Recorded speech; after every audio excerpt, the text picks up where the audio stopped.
Hey everyone, hope you're doing great. Welcome back to my channel. In today's video, we'll dive into what if Deku was an underground hero with a shadow manipulaton quirk and went to skitesu instead of UA. Smash that subscribe button, and be sure to peek at the description below. Let's begin. The blue-white glare of the television screen was the only source of light in the otherwise dark room, painting the walls and strobing violent hues.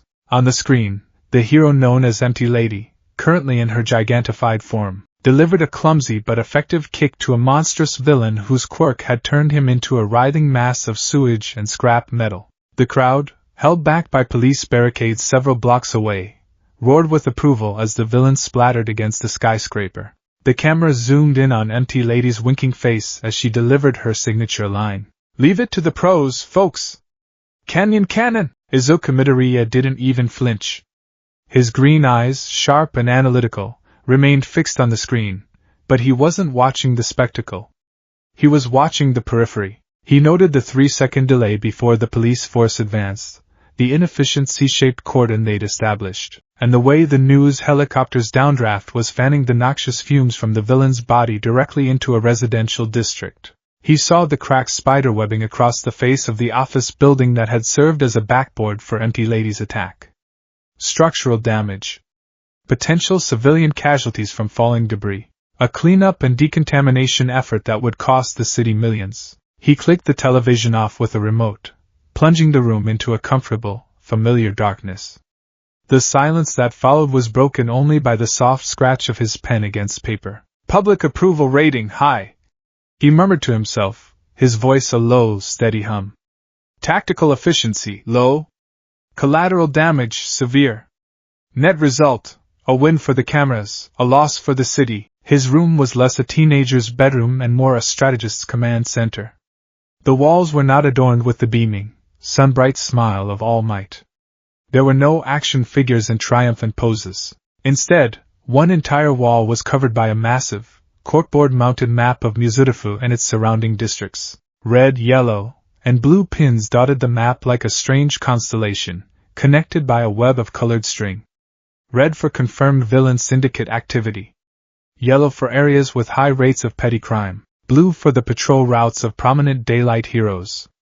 Ominously, there were vast, empty spaces between the blue lines, regions of the city the primetime heroes rarely bothered with. The other walls were lined with tall, imposing bookshelves. They were not filled with manga or light novels. One shelf was dedicated to criminology and forensic science, the psychology of a superhuman society, quirk-based evidence and contamination, advanced urban pacification tactics. Another was filled with biographies, not of the top 10 heroes, but of figures who operated in the gray spaces, special forces generals, historical spy masters, and the few underground pro-heroes who had, begrudgingly, allowed books to be written about them. Eraserhead's name appeared frequently, though any book about him was thin and filled with more speculation than fact. On his desk, under the focused beam of a single articulating lamp, lay his life's work.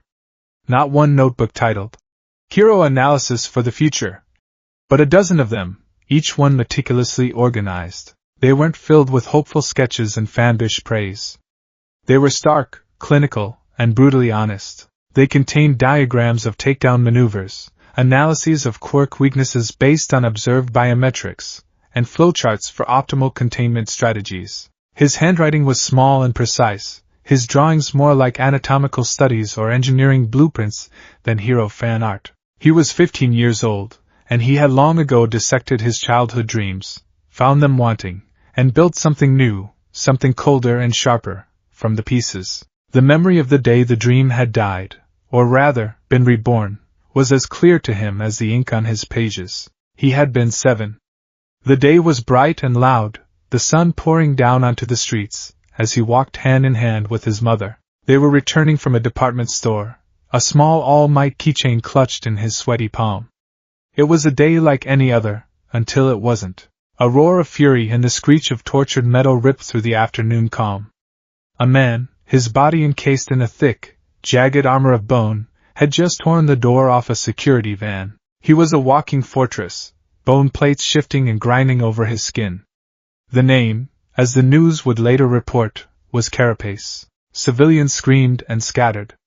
Inko pulled Izuku behind a concrete pillar, her body trembling as she shielded him. Izuku, however, peeked around the edge, his eyes wide not just with fear, but with an insatiable, analytical curiosity. The guards from the van lay unconscious. Carapace was stuffing bags of money into a sack when a voice boomed from the sky. "Halt, evildoer! Your reign of terror ends now!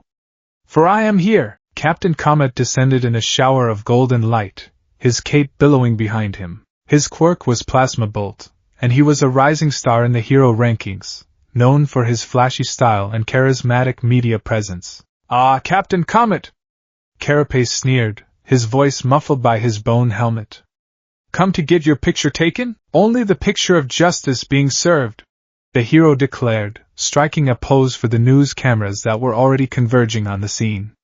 He launched a bolt of crackling yellow plasma. It struck Carapace's chest plate, and exploded in a dazzling, harmless shower of sparks. The bone armor was completely unscathed. The crowd, which had begun to form at a safe distance, oohed and awed. Izuku frowned. A frontal assault against a heavily armored opponent? Inefficient.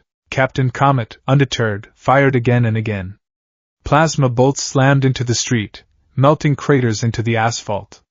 They struck the side of a building, shattering a dozen windows. One went wide and vaporized a traffic light, causing a multi-car pileup at the intersection. The hero was preening, playing to the crowd, each missed or ineffective shot accompanied by a dramatic flourish. He was performing. Carapace, meanwhile, had grown bored. With a grunt, he grabbed a terrified woman who hadn't been able to run away fast enough, holding her in front of him as a shield. "One more light show, hero, and she gets it!" Captain Comet froze. The crowd gasped. The media zoomed in. The situation had escalated. The hero's grandstanding had given the villain time to adapt, to take a hostage. It was a catastrophic failure of tactical awareness. Izuku felt a cold knot of disappointment tighten in his stomach. This wasn't heroism. This was a dangerous, ego-driven performance. The All Might keychain in his hand suddenly felt cheap and hollow, and then, something changed. Or rather, something was simply there that hadn't been a moment before. There was no grand entrance. No booming voice. Standing on the edge of a nearby rooftop, silhouetted against the bright sky, was a man. He was dressed in a drab, dark outfit, with a strange, winding scarf-like material wrapped around his neck. His face was obscured by a pair of yellow goggles, and his long, black hair floated around him as if defying gravity. Izuku's breath caught in his throat. He hadn't seen him arrive. He hadn't heard him. He was just there. A shadow in the daylight. The man's gaze fell upon Carapace, and for a split second, Izuku saw his eyes glow a fierce, intimidating red. Down on the street, Carapace grunted, his body seizing. The intricate plates of bone armor trembled, then retracted, sinking back into his skin with a sickening squelch. His quirk was gone. Before the villain could even process what had happened, the man on the roof launched himself forward. The capture weapon, the scarf, shot out like a living thing. It wasn't a clumsy, explosive attack. It was precise, a masterfully thrown line that coiled around the hostage's waist and yanked her free, depositing her gently behind a parked car. In the same fluid motion, another length of the fabric wrapped around the now unarmored Carapace, binding his arms and legs and slamming him face first into the pavement. The entire sequence, from the quirk erasure to the takedown, had taken less than 5 seconds. It was silent, efficient, and brutal. There was no collateral damage. The hostage was safe. The villain was neutralized. By the time Captain Comet had shaken off his surprise and shouted, "Stand down! I have the situation," the dark-clad man was already cuffing the villain. He gave the arriving police a curt nod, his hair falling back around his face, the red glow in his eyes gone. He didn't wait for thanks. He didn't pose for the cameras. He simply fired a grappling line into the shadowed recesses of an alleyway and vanished. The crowd was still buzzing about Captain Comet. The reporters flocked to him, asking for his comment on the daring rescue. He took the credit without hesitation, recounting a fabricated version of events where his strategic pressure had forced the villain to drop his guard. Almost no one had even truly registered the other hero's presence. But Izuku had. He had seen everything. He tugged on his mother's sleeve. "Mom," he whispered, his voice trembling with a new, different kind of awe. "Who was that? The man with the scarf?" Inko looked around confused. "What man, sweetie? Captain Comet saved that woman. Wasn't he amazing?" Izuku looked from the preening daylight hero back to the empty rooftop where a true savior had stood. He looked down at the All Might keychain in his hand. With a quiet, deliberate motion, he opened his palm and let it fall. It clattered to the pavement, forgotten. He hadn't learned the name Eraserhead until years later. But on that day, a 7-year-old Izuku Midoriya understood a fundamental truth. True heroism wasn't about being seen, it was about getting the job done. It thrived not in the spotlight, but in the shadows. And as it happened, the shadows were where he belonged. The sun had long since set, and the first blush of twilight painted the sky in shades of bruised purple and soft orange. This was his time. Izuku stood in his family's small, fenced-in backyard. It was a modest space, with a patch of grass, his mother's small flower garden, and a single, sturdy oak tree. To him, it was a training ground. He took a deep, centering breath, feeling the cool evening air fill his lungs. His own quirk, umbrakinesis, had manifested a year after that fateful day. It wasn't flashy. It wasn't explosive. It was subtle, powerful, and perfectly suited to the path he had chosen. He extended a hand towards the long, stretching shadow cast by the house. He focused, his brow furrowed in concentration. For most, a shadow was merely an absence of light. For Izuku, it was a substance. It had texture, weight, and a profound, deep-seated coldness.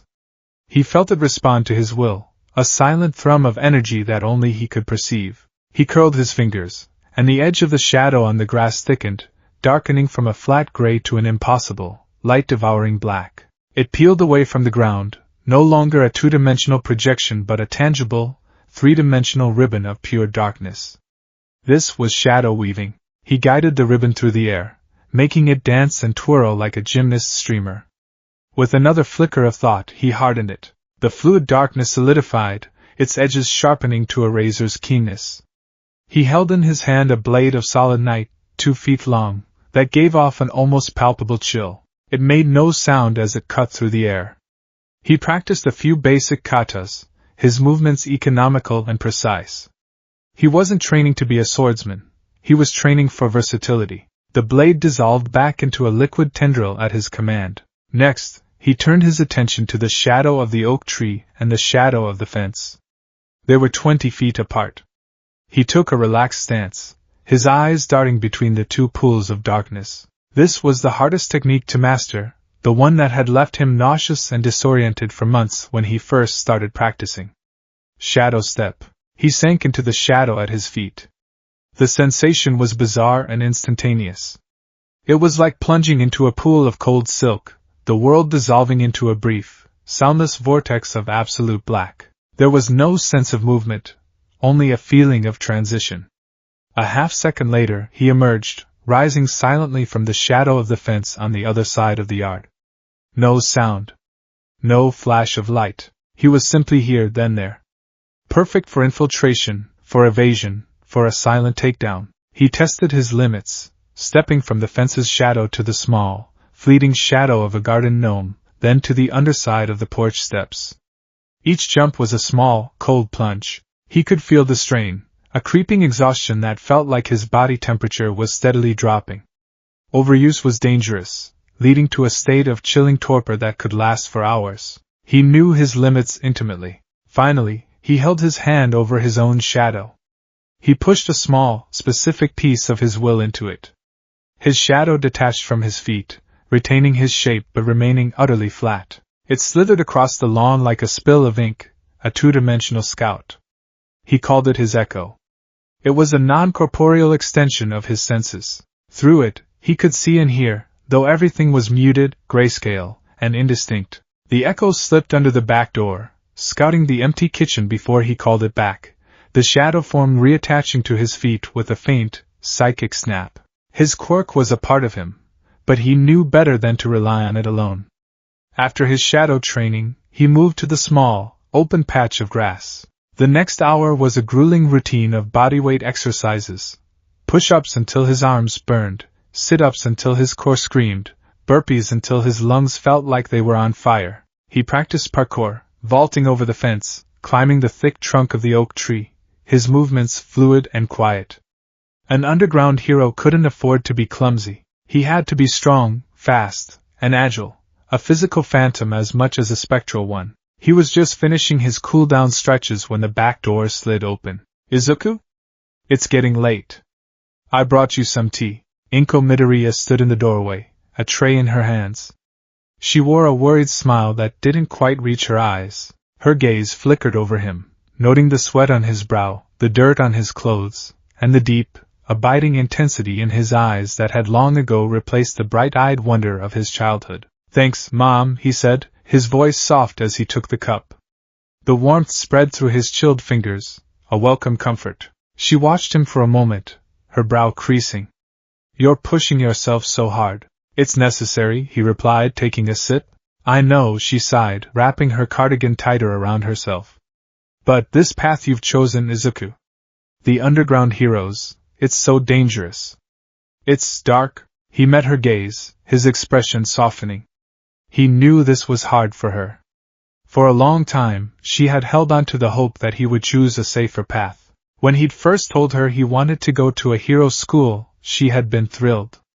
Then he had specified which hero school, and her joy had been replaced with a deep, gnawing anxiety. "It's safer in the shadows, Mom," he said, his voice even and reassuring.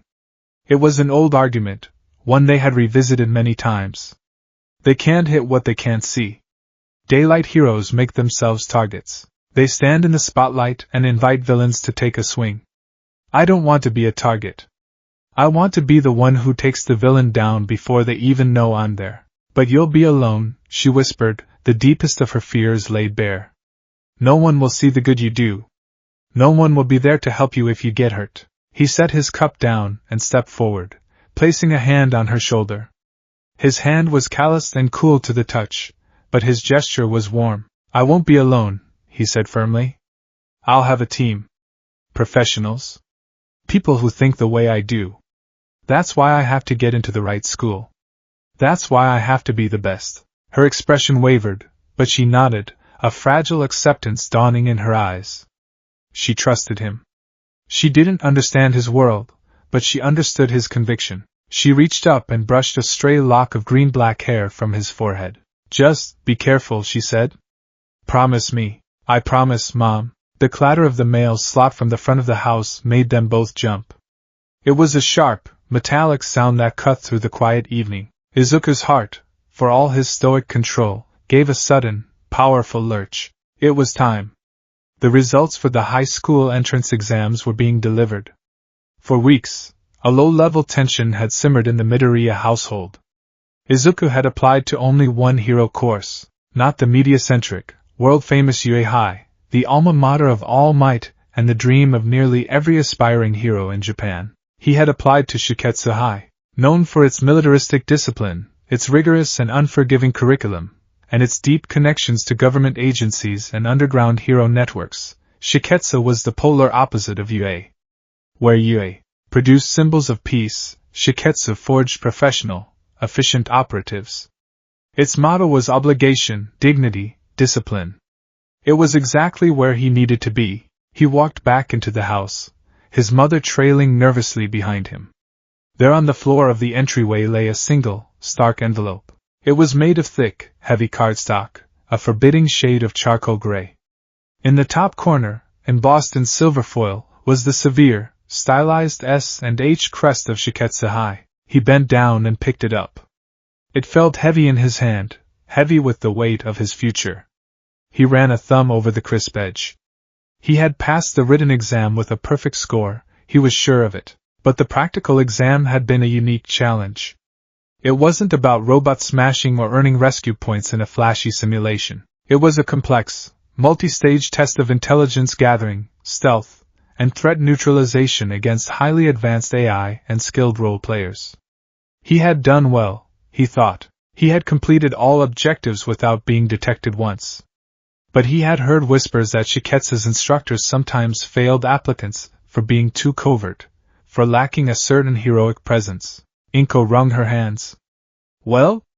Aren't you going to open it? He took a deep breath, the same centering breath he took before training, and slid his finger under the seal. He tore it open with a clean, decisive rip. Inside was a single, folded sheet of paper, just as formal and severe as the envelope. He unfolded it. His eyes scanned the formal, printed text. Mr. Izuku Midoriya, on behalf of the Shiketsu High Heroics Department, it is our distinct honor to inform you of your acceptance into the class of 1A for the upcoming academic year. Your performance in the entrance examination was exceptional. While unconventional, your methods displayed a level of tactical maturity, situational awareness, and quirk control rarely seen in an applicant of your age. You have demonstrated a clear aptitude for the specialized fields of hero work that our institution prides itself on cultivating. We expect great things from you. Do not disappoint us. Welcome to Shiketsu High. He read the words once, then twice. A slow, quiet exhale escaped his lips. It was not a gasp of joy or a whoop of excitement.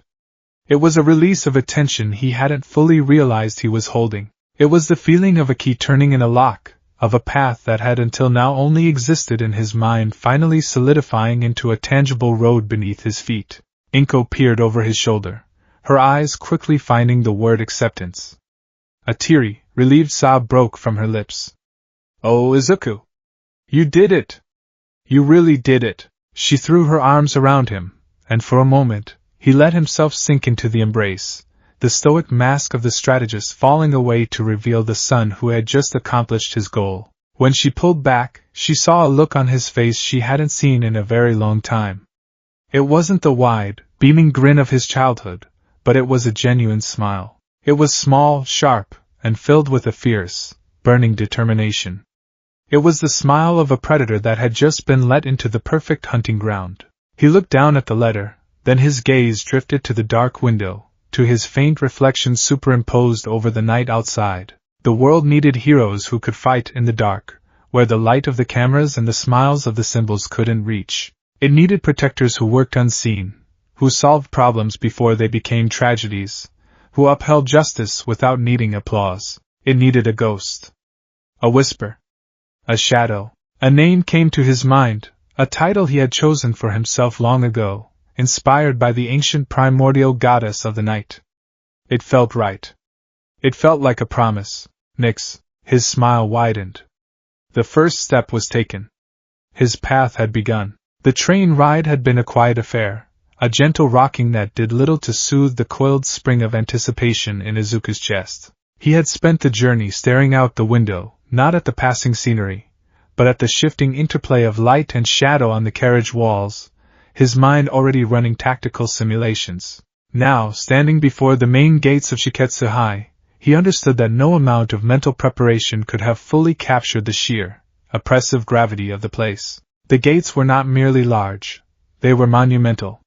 Forged from a dark, burnished iron, they rose a good 30 feet into the air, their design more akin to the entrance of a fortress than a school. There were no cheerful welcome banners, no colorful balloons. There was only the cold, hard reality of metal and stone. Carved into the massive archway above was the school's creed, each letter a chiseled groove of profound depth, obligation, dignity, discipline. The words seemed to absorb the morning light, radiating a palpable sense of weight and expectation. Beyond the gates, the campus unfolded not as a sprawling, green park like the images he'd seen of UA, but as a meticulously planned, almost sterile series of courtyards and imposing, gray stone buildings. The architecture was severe, full of sharp angles and imposing facades that spoke of function over form. Every path was perfectly paved, every lawn manicured to an unnatural degree of uniformity. It was a place where order had been ruthlessly imposed upon nature. The students were a reflection of their environment. As Izuku walked toward the main assembly hall, he was absorbed into a current of his new peers. Every single one wore the same immaculate uniform, a crisp, dark tunic, matching trousers, and the signature peaked cap adorned with the school's S and H crest. They were required to wear the hat at all times while on campus grounds. It was the first rule, the simplest, and the one that was most stringently enforced. It was a symbol of their submission to the collective, to the school's ideal. They moved in near-perfect synchronicity, their footsteps a low, rhythmic thunder on the stone walkways. There was no boisterous shouting, no casual chatter. Conversations were held in hushed, respectful tones. Shoulders were back, chins were up, and gazes were fixed forward.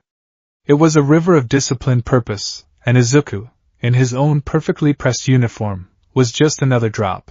A part of him, the analytical part that craved order and predictability, felt a strange sense of belonging. This was a system. It was logical, efficient, and free of the chaotic emotional variables that plagued so much of Hiro's society. But another, deeper part of him felt a profound sense of isolation. He was among them, but not of them. They followed the discipline because it was demanded of them. He embraced it because it was a tool, a means to an end. The distinction was subtle, but to him, it was everything. The assembly hall was vast and austere, with tiered seating rising up to a distant, vaulted ceiling. Light streamed in through high, narrow windows, illuminating dust motes dancing in the air like lost souls. Izuku found a seat in the middle rows, positioning himself where he could observe the maximum number of people without drawing attention. He was a hunter in a new jungle, and his first task was to learn the patterns of the other predators. The orientation speech was delivered by a stern-faced woman who was a pro-hero named Aegis, whose quirk allowed her to project force fields. Her words were as unyielding as her power. She spoke of duty, of the sacred trust placed in heroes, and of the shame that came from failure. There was no talk of fame, glory, or popular rankings. There was only the mission. "You are here to become the bedrock of society," she declared, her voice echoing in the cavernous hall. "Not the flashy facade that crumbles under pressure. You are the foundation. You will be held to a higher standard than any other institution. We will break you, and we will rebuild you into something worthy of the name hero. If you are not prepared for that process, the gates are still open. Leave now." No one moved. A thrill, cold and sharp, ran down Izuku's spine. This was it.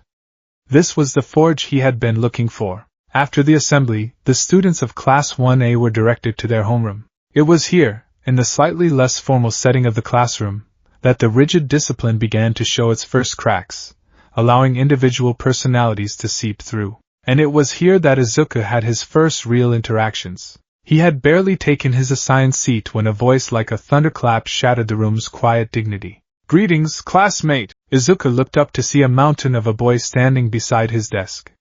He was huge, towering over everyone else in the room, with a cropped haircut, and eyes that blazed with a terrifying, almost manic intensity. He was leaning forward, one hand braced on his knee, the other extended for a handshake.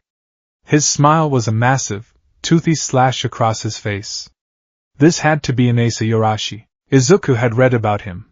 He had been the top recommended student in the country but had inexplicably turned down UA. "It is an honor to begin my heroic journey alongside all of you," Inasa boomed, his passionate energy creating a physical pressure wave in the air. "We must all strive to have the hottest, most passionate spirits. Let us pledge to push each other to the zenith of heroism." His gaze fell directly on Izuku, his extended hand remaining firmly in the air between them. "You. I saw you in the assembly. You have a quiet but intense spirit. I like it. My name is Inasa Yorashi. Let's get fired up together." Izuku blinked. He was used to analyzing threats, not forces of nature. Inasa wasn't a person, he was a weather event.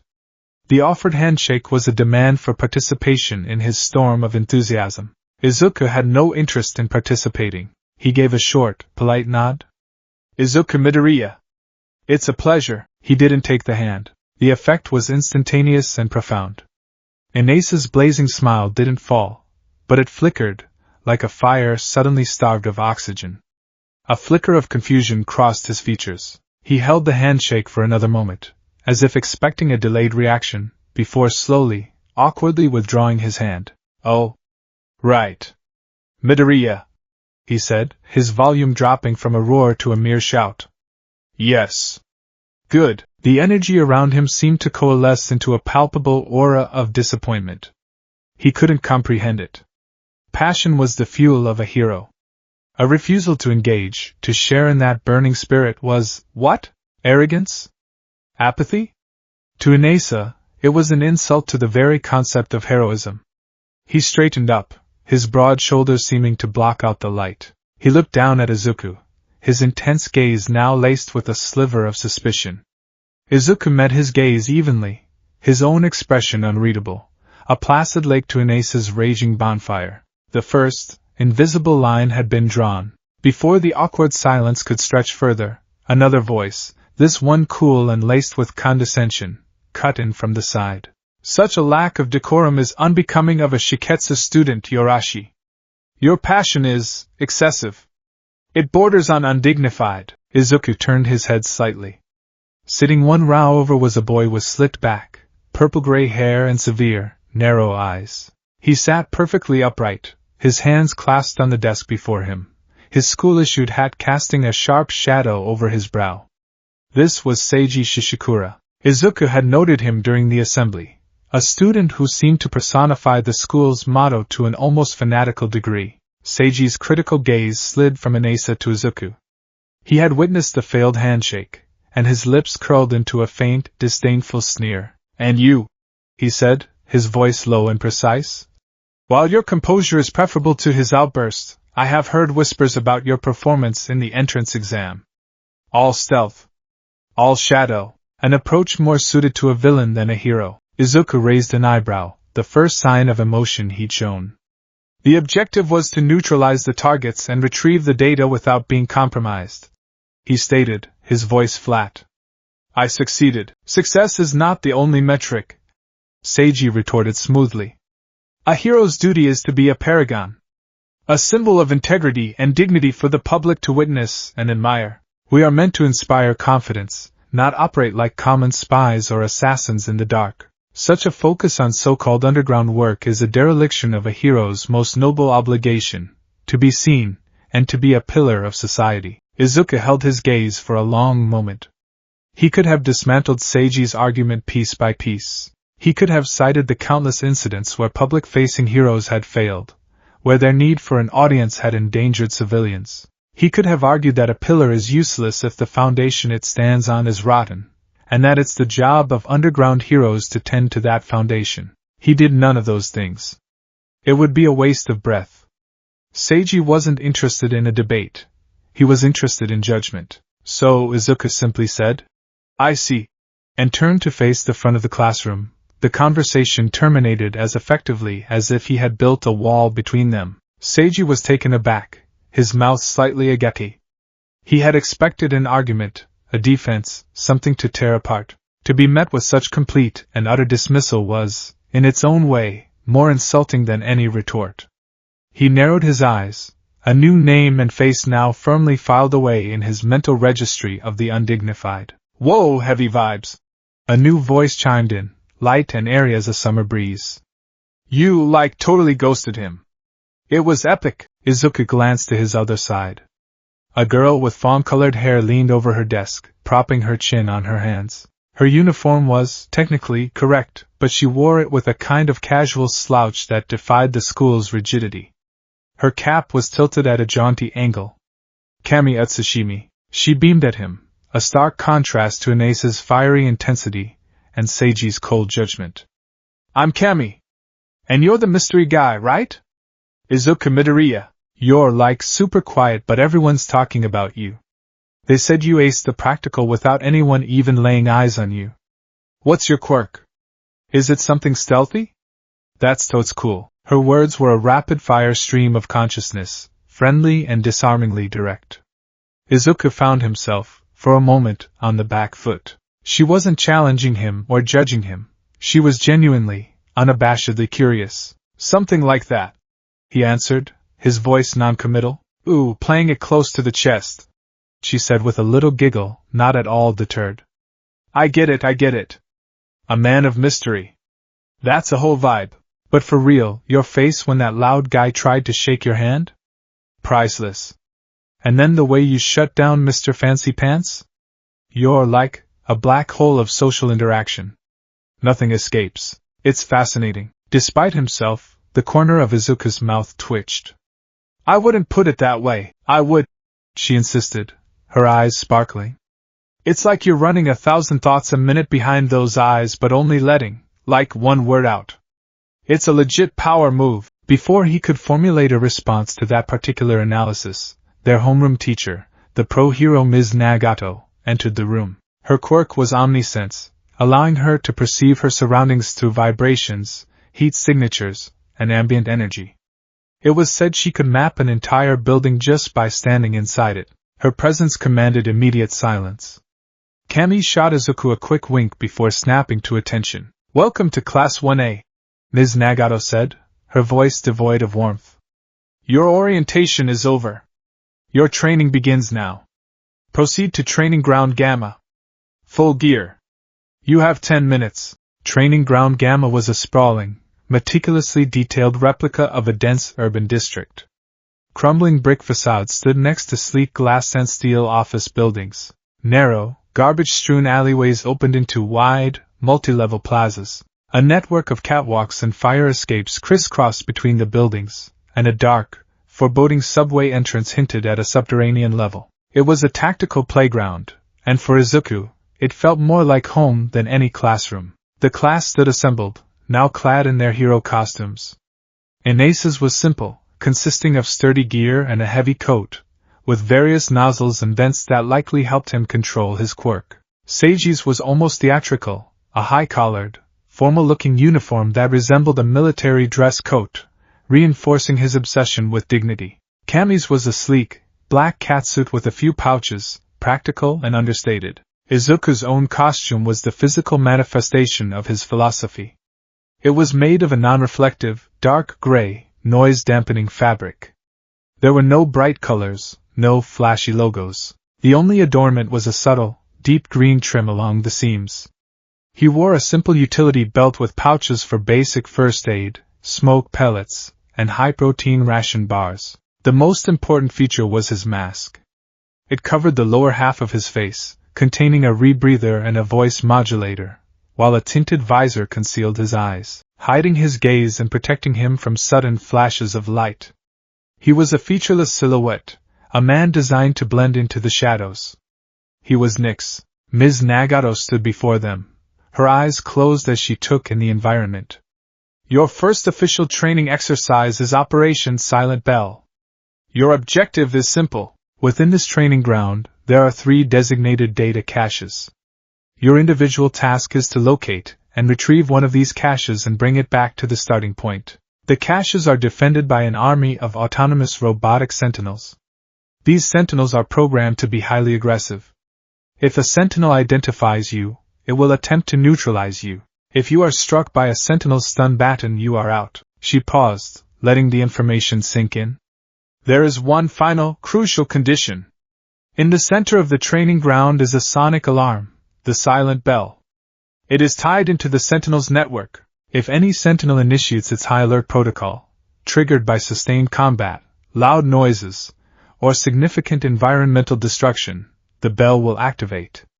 If the bell activates, the entire class fails. Your goal is not just to succeed, but to succeed with absolute stealth and efficiency.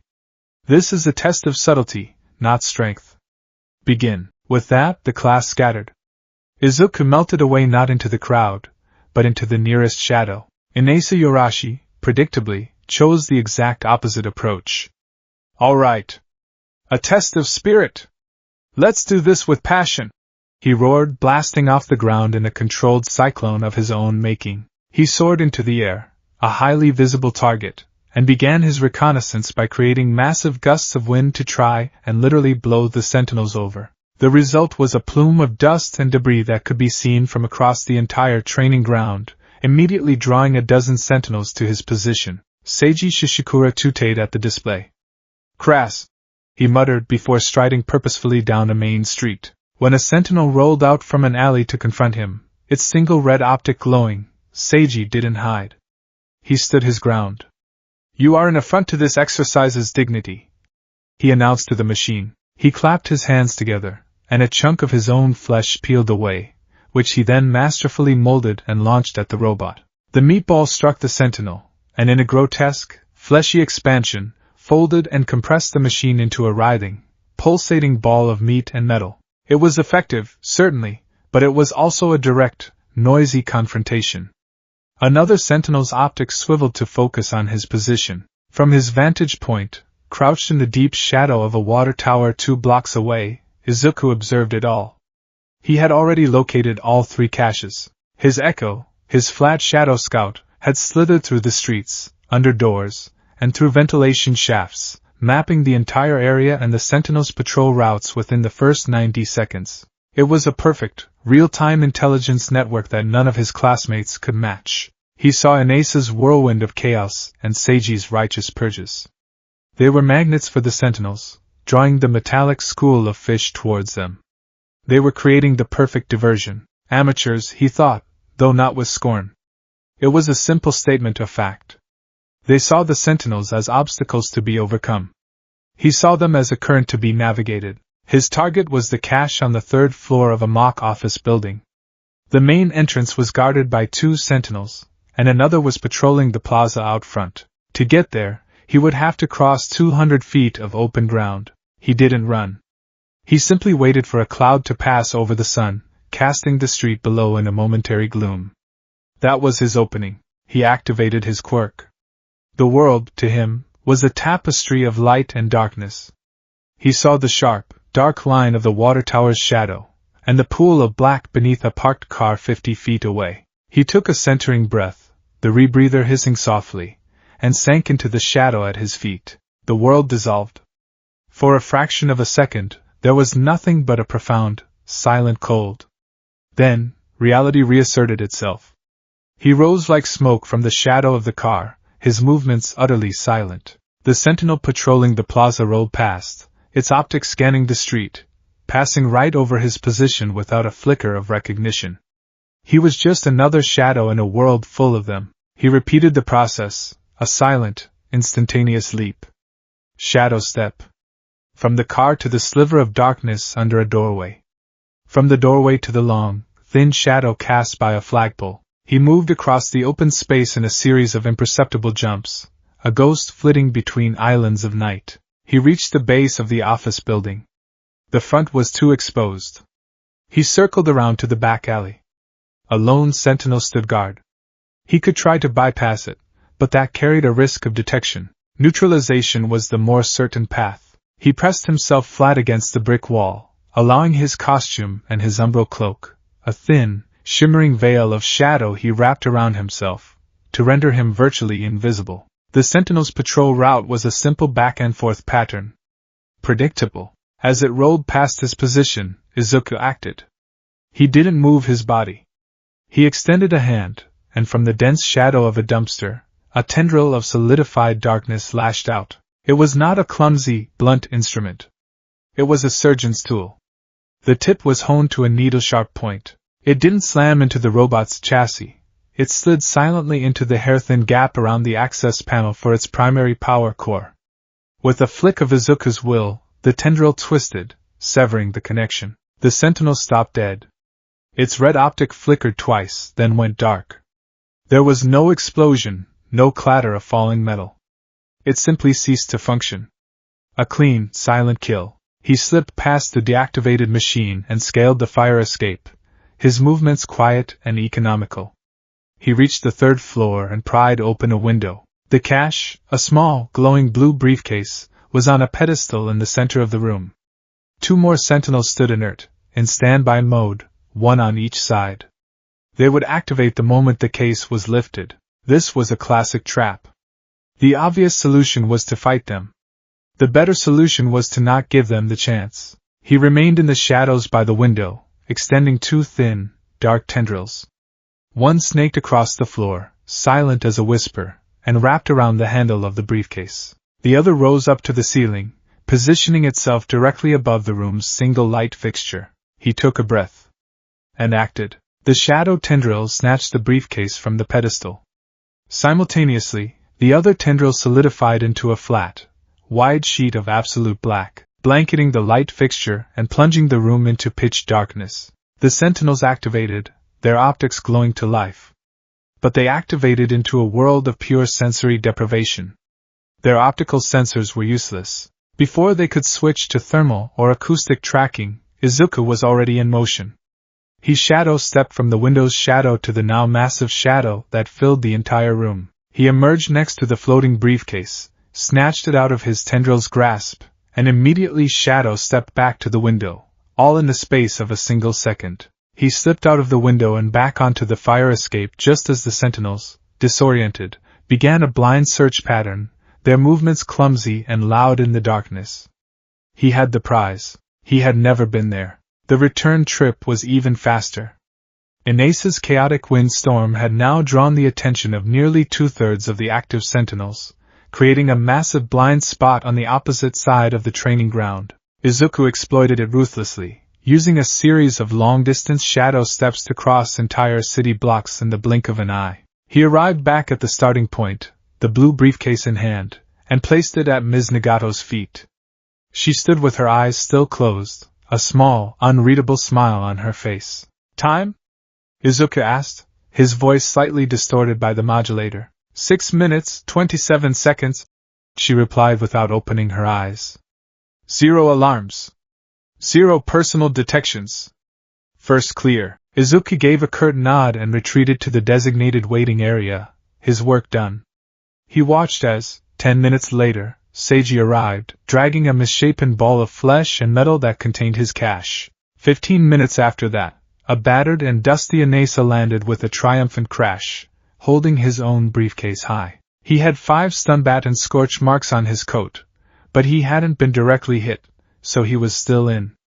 The rest of the class trickled in over the next half hour, most looking exhausted. 3 students failed to return at all. When everyone was assembled, Ms. Nagato finally opened her eyes.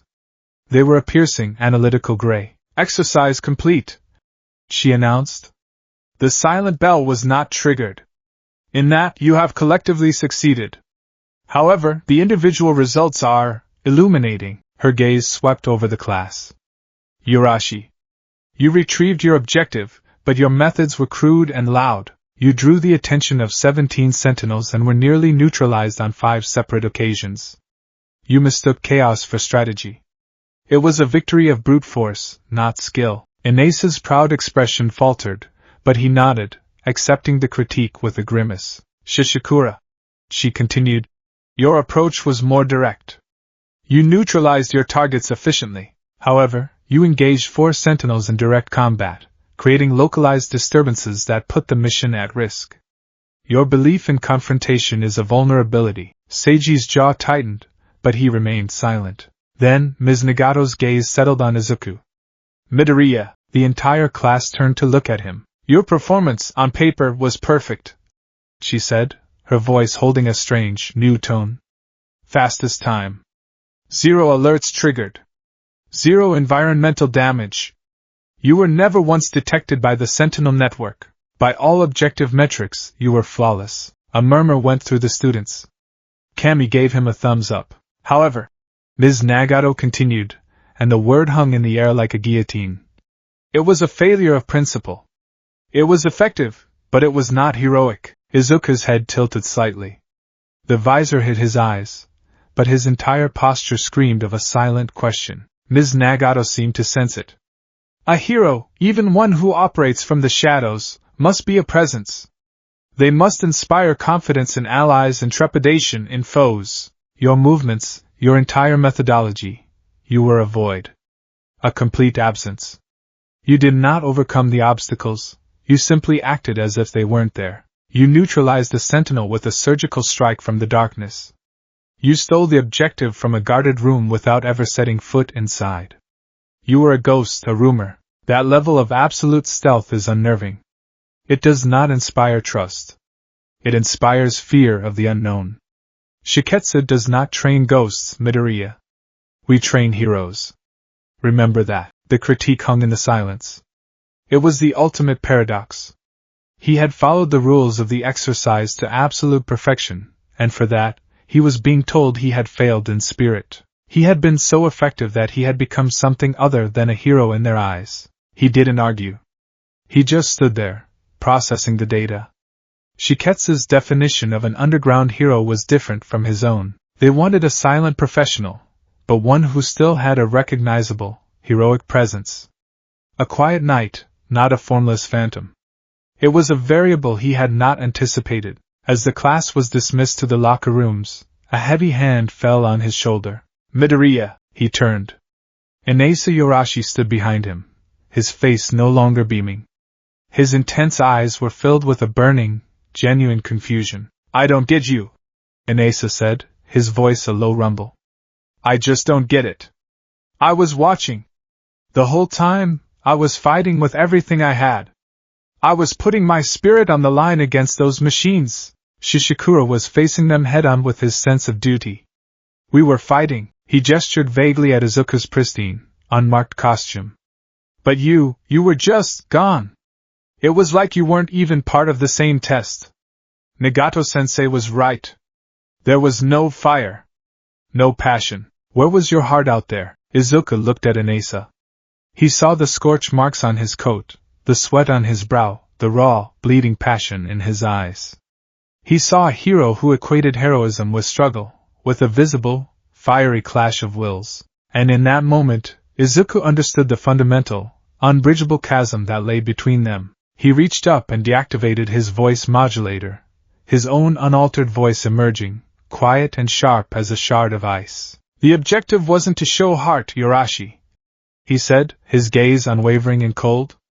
The objective was to win. He let that statement hang in the air for a beat, letting the full weight of it land. In the field, when lives are on the line, winning is what keeps people alive. My heart was exactly where it needed to be, focused on the mission. He turned and walked away, leaving Inasa standing alone in the vast training ground, grappling with a philosophy so alien to his own that it felt like it had been spoken in a different language. Izuku adjusted the mask on his face. He had passed the test, but failed the metatest. He was an outlier, even here. And he was beginning to suspect that was exactly how it was always going to be. The path of the shadow was a solitary one, even in the den of lions. The weeks following the silent bell exercise settled into a grueling, monotonous rhythm. Each day was a relentless assault of physical conditioning, quirk theory, tactical simulations, and lectures on hero ethics, Shiketsu's specific, unyielding brand of ethics. Izuku absorbed it all like a black hole absorbing light. He was consistently at the top of the class in every practical application, yet he received the same frustratingly paradoxical feedback after every exercise. Midoriya, your efficiency is unparalleled, but your presence is non-existent. Another perfect score on the stealth course, but your methods are unnerving. Try to be more of a symbol. You completed the hostage simulation in record time, but the actors reported feeling more scared of you than the mock villain. We need to work on your heroic aura. He listened, he nodded, he logged the data, and he made no changes. His philosophy was forged in the fire of real-world observation, not the sterile environment of a training ground. They wanted him to be a quiet symbol. He knew that in the filth-strewn alleys where real evil festered, symbols were useless. Results were everything. The chasm between his worldview and Shiketsu's was becoming clearer by the day.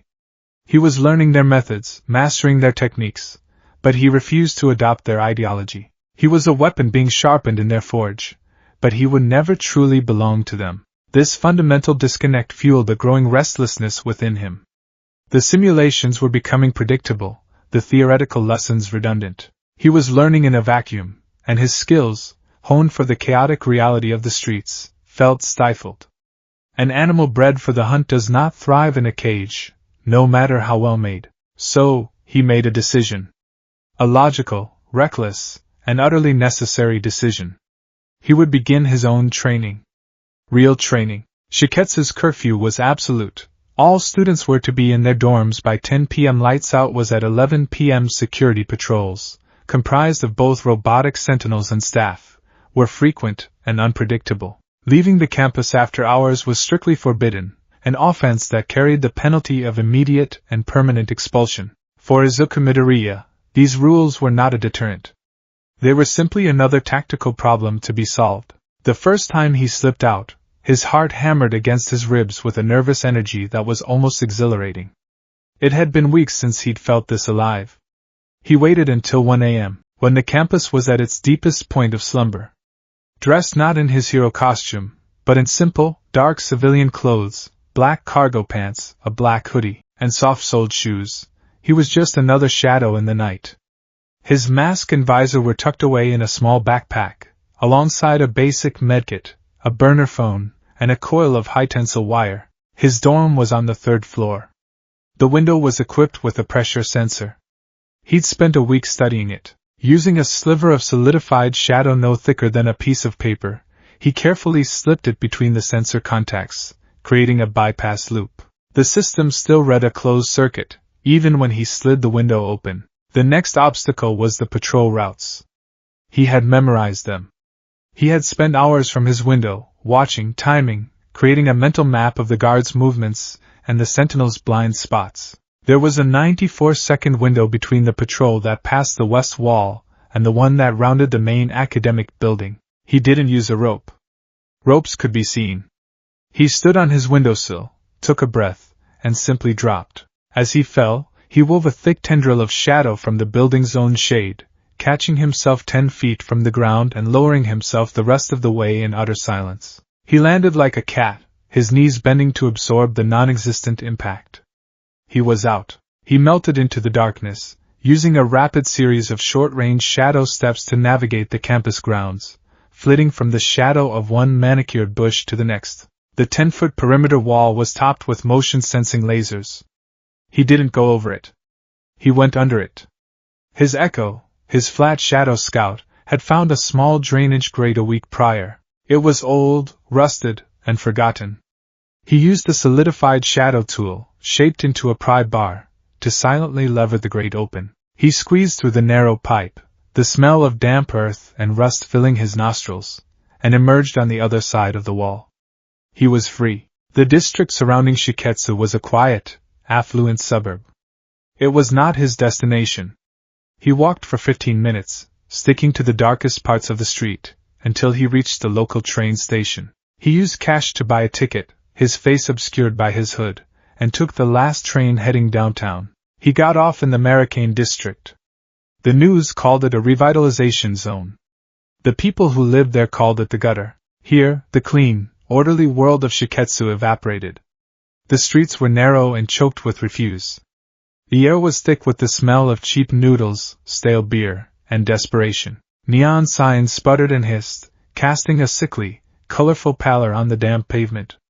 This was one of the gray spaces on his map, a place where the patrols of daylight heroes were conspicuously absent. It was perfect. He wasn't here to be a hero.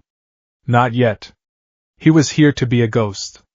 To watch, listen, and learn the rhythm of this new, more dangerous environment. He found a perch on the roof of a 5-story tenement building, a spot that gave him a commanding view of several intersecting alleyways. He settled into the shadows cast by a large air conditioning unit, wrapped his umbro cloak around himself for good measure, and became just another patch of darkness. For the first few nights, he did nothing but observe. He mapped the territory.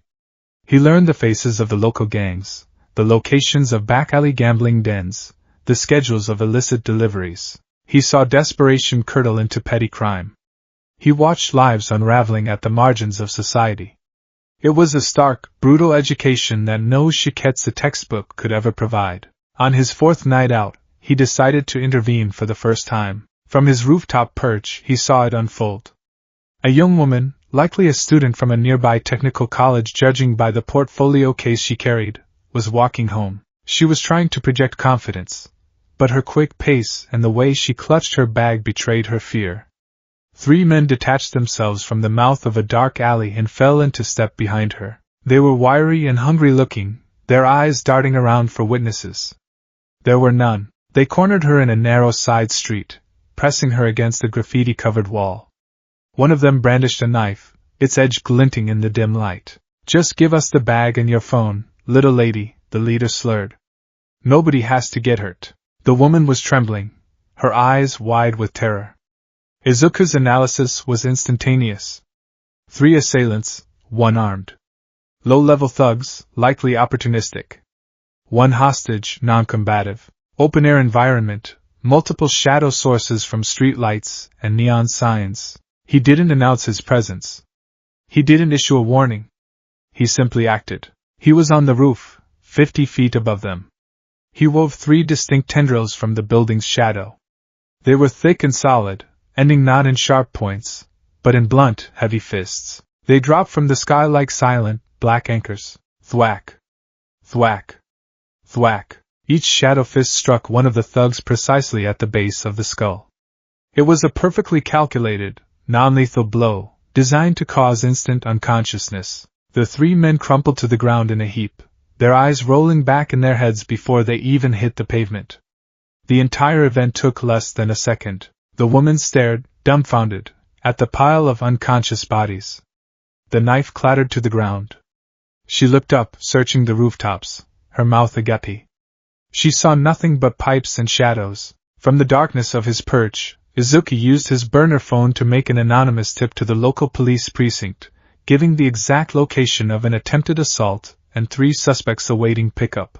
By the time the distant wail of a siren began to grow closer, he had already melted back into the urban jungle, leaving no trace he had ever been there. The woman was safe. The criminals were apprehended. The mission was a success. He felt the cold, satisfying click of a problem being solved. This was heroism. He continued his clandestine patrols for 2 more weeks. He operated as a whisper, a rumor among the district's criminal element. A purse snatcher would suddenly find his ankles bound by a shadow that wasn't there, sending him sprawling face first into the pavement. A pair of vandals would be found tied back to back with solid, cold bindings that seemed to have no source. A car thief would open a car door only to be knocked out by a shadowy fist that emerged from the car's own interior shadow. He was becoming an urban legend. The ghost of Maricane. He never showed his face, never spoke a word. He was an invisible, implacable force of justice. And with each successful intervention, his confidence grew, solidifying his belief in his own methods. It was on a chilly Tuesday night, the air tasting of impending rain, that he stumbled upon something different. Something more significant than petty crime. He was perched on his usual rooftop, observing the flow of the night, when he noticed a pattern anomaly. A black, windowless van had been circling the same 3-block radius for the past hour. It wasn't a police vehicle, or a known gang vehicle. Its movements were too deliberate, too cautious. It was looking for something, or waiting for something. Izuku's instincts screamed at him. This was wrong. He abandoned his perch and began to tail the van from the rooftops, using a series of quick shadow steps to keep pace. The van finally pulled into a dead-end alley behind a defunct pachinko parlor. The engine cut, and the lights went out. For a moment, there was silence. Then, a side door on the van slid open. 2 figures emerged, their features obscured by hoods. They were met by a third man who stepped out from a rusty service door in the back of the parlor.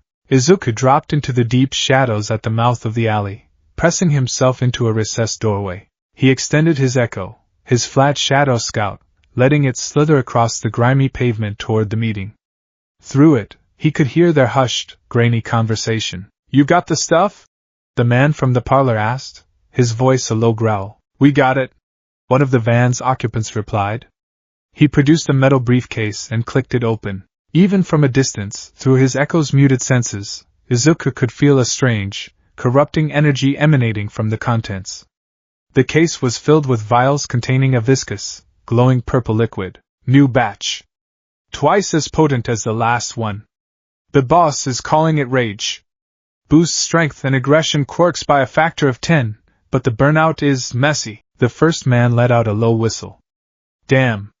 How's the supply chain? Solid. We're expanding. The Ashen Hand is tired of hiding in the gutters. It's time to make a statement. Ashen Hand? The name was new. Not on any police database he'd ever accessed. Not a known syndicate. This was something else. Something organized. And they were dealing in a new, highly potent variant of Trigger. Trigger was the bane of hero society, a quirk-enhancing drug that almost always caused users to go on a violent, uncontrollable rampage. But a version that was twice as potent, stable enough to be distributed by an organized syndicate. That was a citywide threat. That was a catastrophe waiting to happen. The deal was concluding. Money was exchanged for the briefcase. This was his moment. He couldn't let that case get away. He couldn't just call the police. By the time they arrived, the dealers would be gone, and the drugs would be dispersed throughout the city. He had to act. Now, he drew a deep breath, pulling the cold night air into his lungs. The alley was a perfect environment. It was long, narrow, and filled with deep, overlapping shadows cast by fire escapes, dumpsters, and the buildings themselves. He wove the darkness. From the shadow of the van, a thick, powerful tendril erupted. It moved with the speed of a striking cobra, wrapping itself around the legs of the man holding the briefcase, yanking him off his feet. The case flew through the air. Simultaneously, from the shadow of a dumpster on the opposite side of the alley, 2 more tendrils shot out, coiling around the other 2 men, pinning their arms to their sides before they could even react. Izuku stepped out from the recessed doorway, his form still partially cloaked in shadow, making his silhouette seem to shimmer and distort. He didn't show his face. He kept his hood up, his features lost in the darkness. He caught the briefcase with a smaller, more precise tendril and drew it to his side. "Who the hell are you?" The dealer on the ground sputtered, struggling against the unbreakable shadow bindings. Izuku didn't answer. He needed information. These were just couriers, but they were a link in the chain. He focused on the man who seemed to be the leader, the one who had been holding the case. He let the other 2 see what he was doing. From the ground beneath the leader, a new shadow construct began to form. It wasn't a simple tendril. It was complex, monstrous. A vaguely humanoid shape of pure, solid blackness rose up, featureless and terrifying. It had long, sharp claws and an empty space where a face should be, a void that seemed to drink the light. It was a boogeyman given form, a nightmare made manifest. The shadow creature leaned over the captured dealer, its silent, empty face inches from his. The man began to scream, a high-pitched, terrified sound that was abruptly cut off as a smaller tendril formed and clamped over his mouth. Izuku finally spoke, his voice low and distorted by the alley's acoustics, layered with a faint, chilling echo he produced with his quirk. "The Ashen Hand? Tell me about them." The man's eyes were wide with primal fear, fixed on the nightmare creature looming over him. He shook his head frantically. "Wrong answer," Izuku's voice echoed. He made the shadow creature place one of its razor-sharp claws on the dealer's shoulder. It didn't cut him. It didn't need to. Izuku let the profound, unnatural cold of his quirk flow through the construct. The man gasped, his body convulsing as a deep, bone-aching chill spread through him, a cold that felt like death itself. "I am not a hero," the distorted voice whispered, a lie that felt like the truest thing in the world right now. "I am not bound by their rules. I will get what I want. The only thing you get to decide is how much you suffer before I do." He let the cold intensify, and the man's muffled screams became desperate, pleading whines. "Okay. Okay," the second dealer shouted, his voice cracking with panic. He was watching his partner writhe in agony, and his nerve broke completely. "I'll talk. Just stop. Stop hurting him." Izuku let the cold recede, though he kept the creature in place as a silent threat. The first dealer was left gasping, his skin pale and beaded with sweat, his body trembling uncontrollably. "Talk," Izuku commanded, his voice a flat, deadly promise. The second dealer, babbling over his own words, told him everything he knew.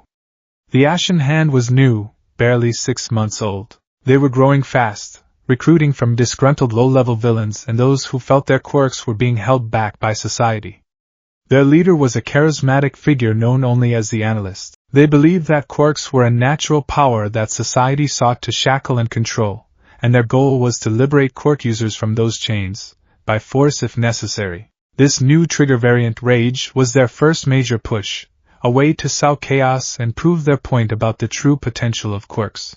The dealer didn't know where the main base was, only that they operated through a series of dead drops and anonymous communications. He gave Izuku the location of another potential drop point for the following week. It was more than he could have hoped for. This was a fledgling terrorist organization with a dangerous ideology, and the means to back it up. He had what he needed. He re-solidified the shadow bindings around the men, ensuring they were completely immobilized. He left them for the police. Propping the now empty briefcase, he pocketed a single vial for analysis, next to them as evidence. He made another anonymous call from his burner phone, this time reporting a major drug trafficking operation and mentioning the name Ashen Hand. Let the official channels start grinding their slow, bureaucratic wheels.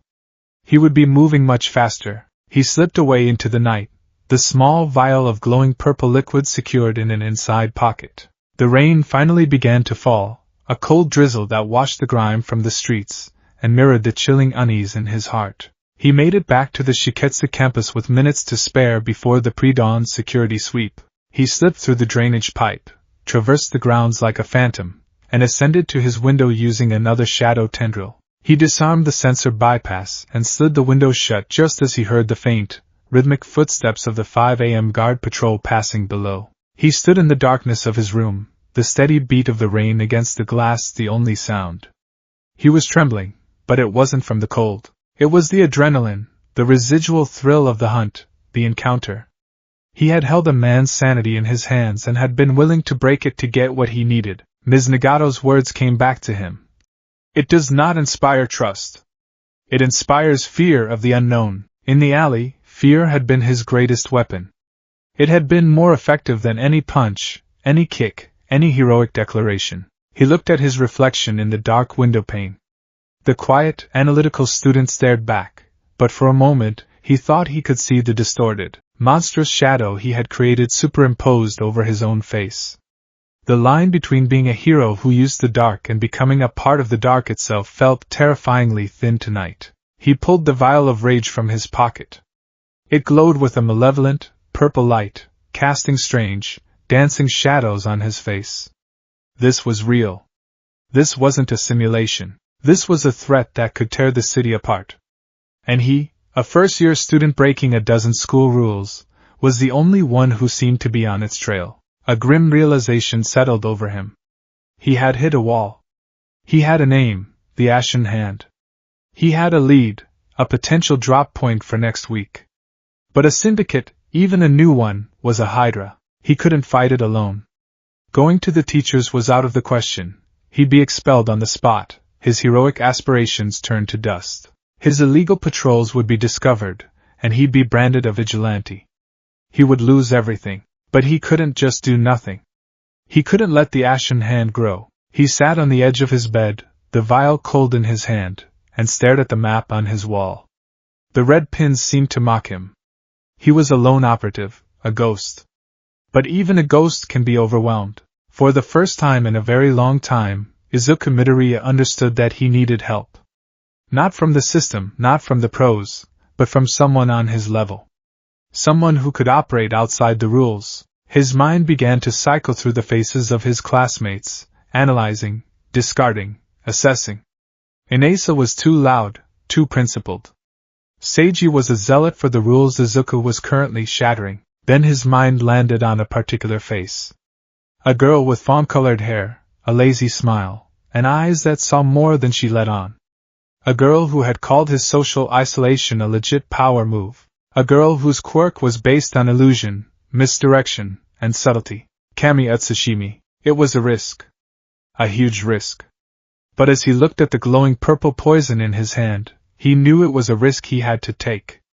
The path of the shadow had just become too dark to walk alone. The bone-deep chill was the first thing Izuku registered as consciousness began to filter back. It was a familiar, unwelcome companion, the price of overusing his quirk. It started in his marrow and spread outwards, a creeping frost that made his muscles ache and his joints feel brittle. He was lying on his bed, still in his dark patrol clothes, the faint gray light of pre-dawn just beginning to seep through his window. He had made it back with only minutes to spare, collapsing into a state of chilling torpor the moment his head hit the pillow. He pushed himself into a sitting position, his body protesting with a series of stiff cracks. Every muscle screamed.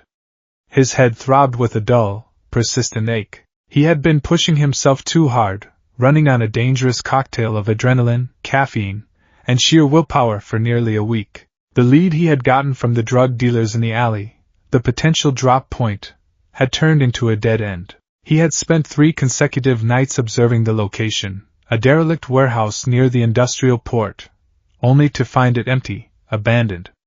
The Ashen Hand was cautious. They likely used multiple potential locations, only choosing the final one at the last minute. He was chasing ghosts. He swung his legs over the side of the bed and limped to his desk, switching on the single, focused beam of his lamp. There, sitting in a small, sealed evidence bag, was the vial of rage. It seemed to mock him with its soft, malevolent purple glow. It was his only tangible piece of evidence, his only proof that this wasn't all in his head. He ran a hand through his damp, matted hair.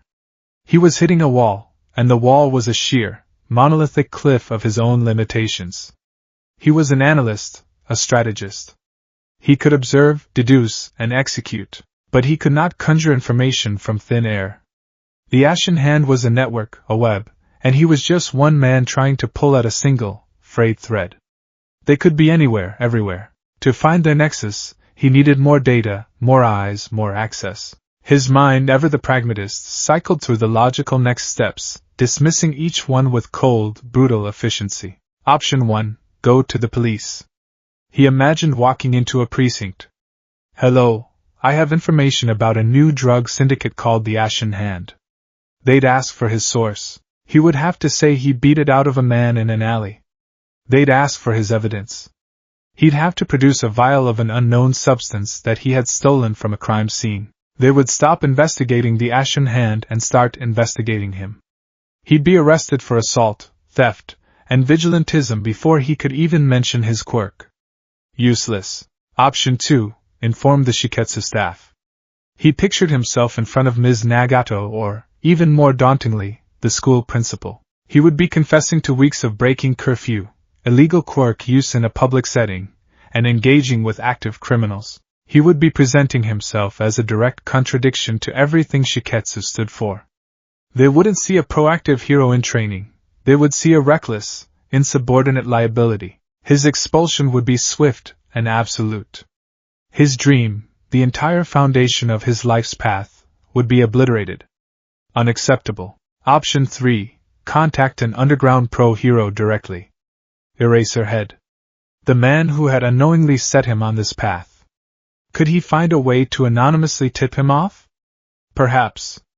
But the information was too vague. A group called the Ashen Hand is distributing a new trigger variant. Without concrete, actionable intelligence, it would be just another piece of chatter, lost in the sea of criminal activity that pros like Eraserhead dealt with every single night. It wouldn't get the priority it deserved. The syndicate would continue to grow in the shadows while the official heroes were busy with more immediate, visible threats. Inefficient. He leaned back in his chair, the wood groaning in protest. The conclusion was inescapable, a bitter pill he had been avoiding for days. He couldn't do this alone. The thought was galling, a direct affront to his self-reliant nature. He had always been the lone wolf, the observer on the periphery. To invite someone else into his world, into his secrets, was a tactical risk of the highest order. It created a new variable, an element of unpredictability he couldn't control, but inaction was the greater risk. He could feel it in his bones, a certainty that was as real as the chill from his quirk. The Ashen Hand was a cancer. If left unchecked, it would metastasize. He needed an accomplice. A partner. His mind immediately began to build a profile, a list of requirements for the role. The candidate needed to have a quirk suited for subtlety and intelligence work. They needed to be discreet, someone who wouldn't panic or run to the authorities. They needed to be pragmatic, capable of operating in a moral gray area without being crippled by dogma. And most importantly, they needed to be trustworthy, or at least, their motivations needed to be predictable enough to manage. He began to mentally tick through the students of Class 1A, his new jungle. Inasa Yorashi was the first and most obvious dismissal. The boy was a walking hurricane of heroic passion. He was honorable, powerful, and utterly incapable of stealth. If Izuku told him about the Ashen Hand, Inasa's first instinct would be to passionately and honorably declare war on them in the middle of the school cafeteria. He was a battering ram, and this was a mission for a scalpel. Seiji Shishikura was an even worse choice. Seiji didn't just follow the rules, he worshipped them. He saw the world in a stark, unforgiving binary of dignity and dishonor. Izuku's clandestine operations would be, in Seiji's eyes, the ultimate expression of indignity. He wouldn't just refuse to help. He would see it as his sacred duty to report Izuku to the staff immediately, to purify the class of his corrupting influence. The other students were largely unknown quantities. He had analyzed their quirks during training, but their personalities, their core motivations, were still black boxes. Approaching any of them would be a blind gamble, a risk too high to calculate. And then, his thoughts landed on one person, Kami Utsushimi. On the surface, she seemed like a frivolous choice. She was flighty, obsessed with vibes, and her use of modern slang was a linguistic minefield he had no desire to navigate. But Izuku's analysis went deeper than the surface. He wasn't evaluating her as a friend, he was evaluating her as a strategic asset. First, her quirk, glamour. The ability to create hyperrealistic, temporary illusions affecting both sight and sound. The tactical applications were nearly limitless.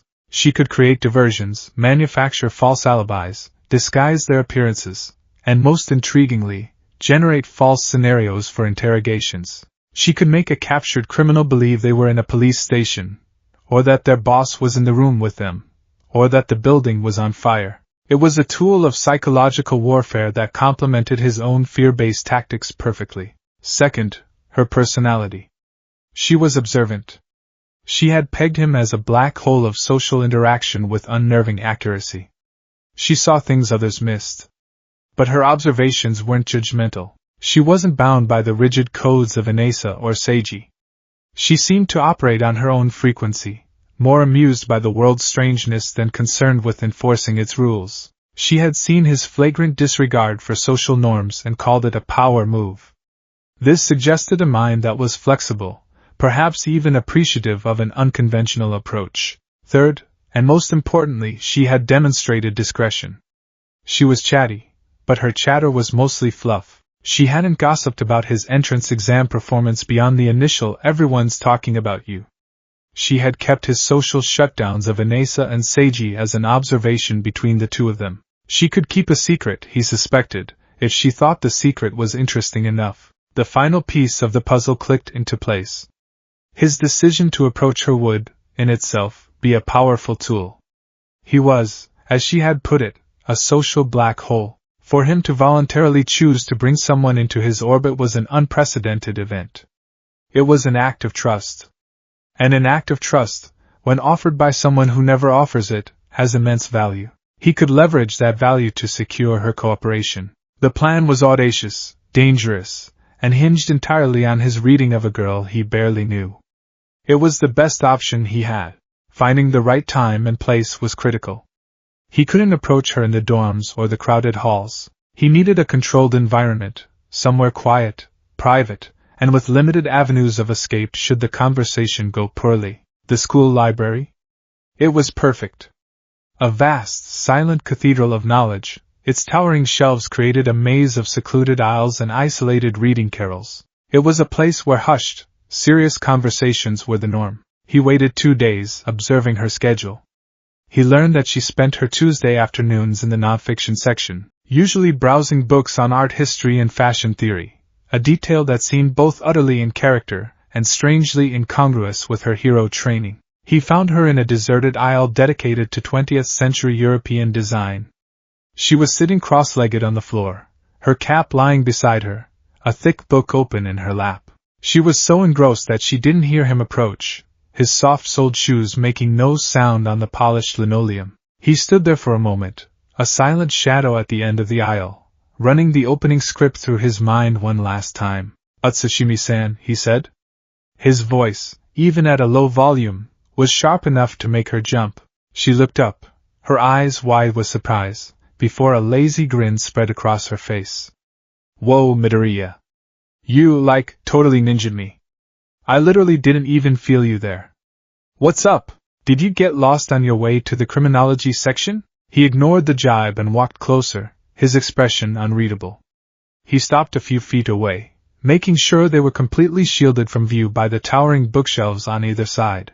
"I have a tactical scenario I'd like your input on," he began, his voice a low, formal monotone. This was his chosen gambit, frame it as a hypothetical, a puzzle to engage her intellect before revealing the stakes.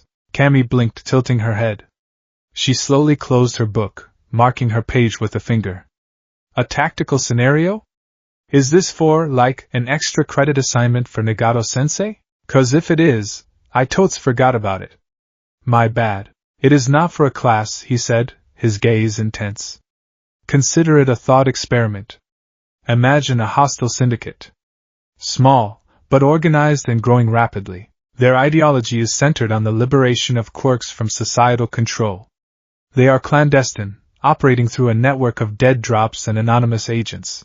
Cammy's playful expression began to sober. She was picking up on his tone, the complete lack of irony or academic detachment. She sat up a little straighter. Okay. Hostile syndicate.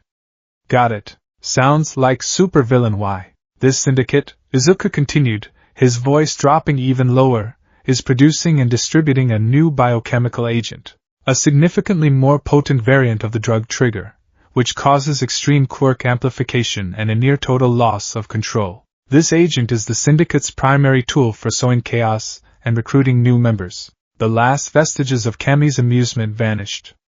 Her eyes, which were usually light and carefree, sharpened with a sudden, serious focus. A new trigger? For real? That's not a thought experiment. That's a national security threat. Indeed, Izuku said, giving a slight nod. He was impressed. She had cut through the pretense faster than he had anticipated. Now, imagine a single operative has become aware of this threat. This operative has a name for the syndicate, the Ashen Hand, but has no other actionable intelligence on their leadership, structure, or primary base of operations. Official channels are not a viable option due to procedural complications. Procedural complications, Cammy repeated slowly, her eyes narrowing. You mean, like, this operative isn't exactly playing by the rules? Correct. A heavy silence descended on the aisle, broken only by the distant, rustling turn of a page. Cammy stared at him, really stared, her gaze analytical. She was putting the pieces together.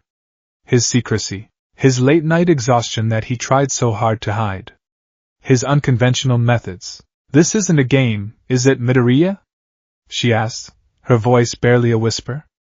This is real. You've found something. This was the moment of truth. He could either retreat back into the hypothetical, or commit completely. He chose to commit. He reached into the inner pocket of his school blazer and pulled out the small, sealed evidence bag. He held it out for her. The vial of rage pulsed with its sickening purple light, casting an otherworldly glow on his hand and her shocked face. It's real, he confirmed. Cammy's breath itched. She stared at the vial, then back at his dead serious eyes.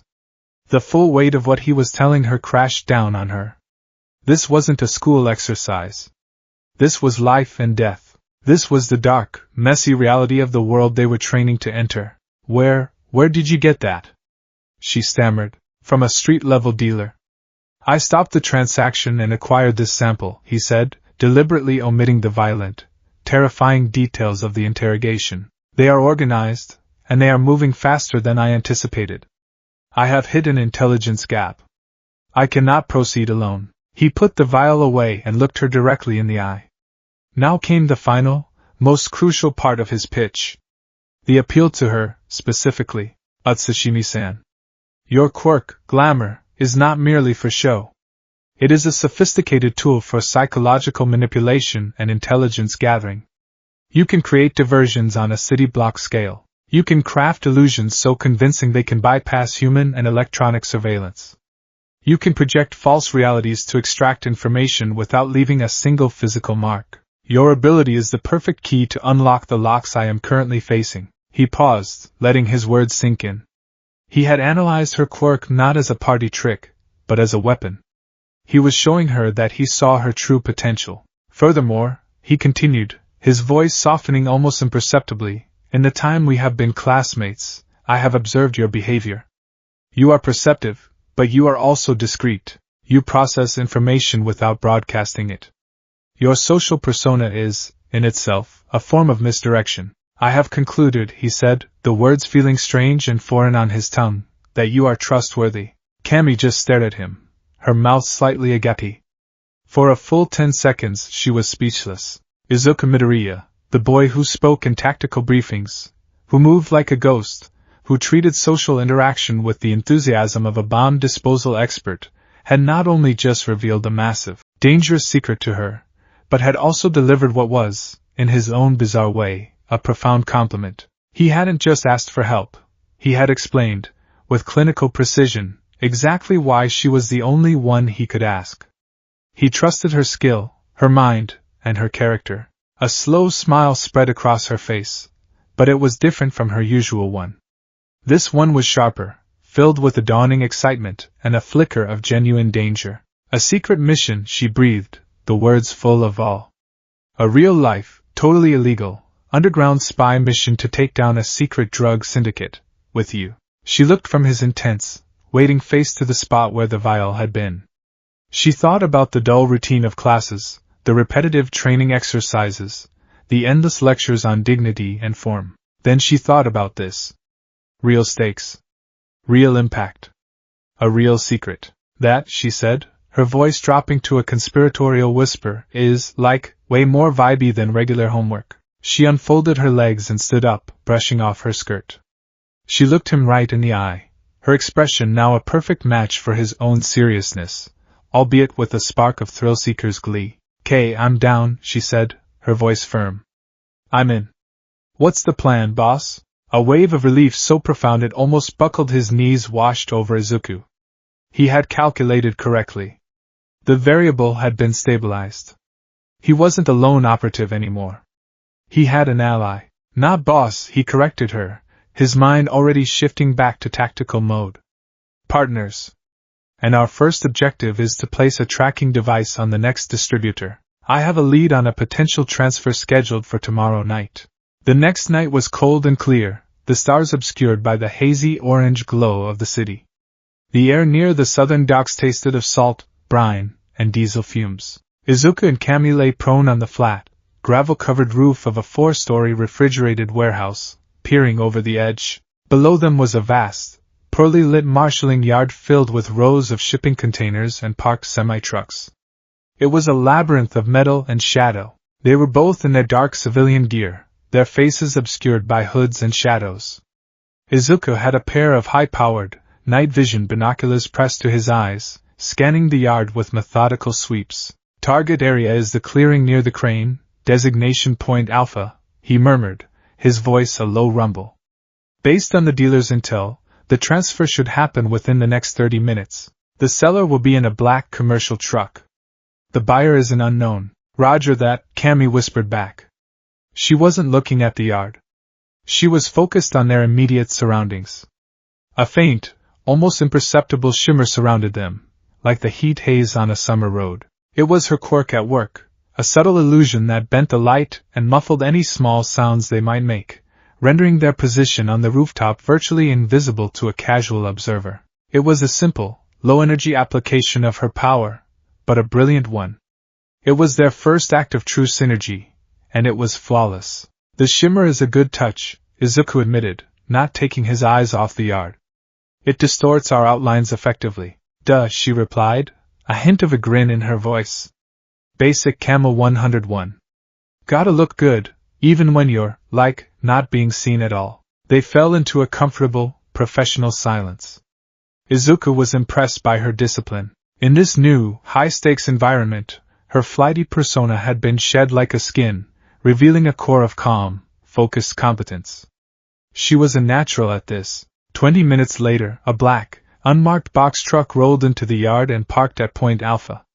Its headlights died, plunging it into the ambient gloom. "Seller has arrived," Izuku stated. They waited.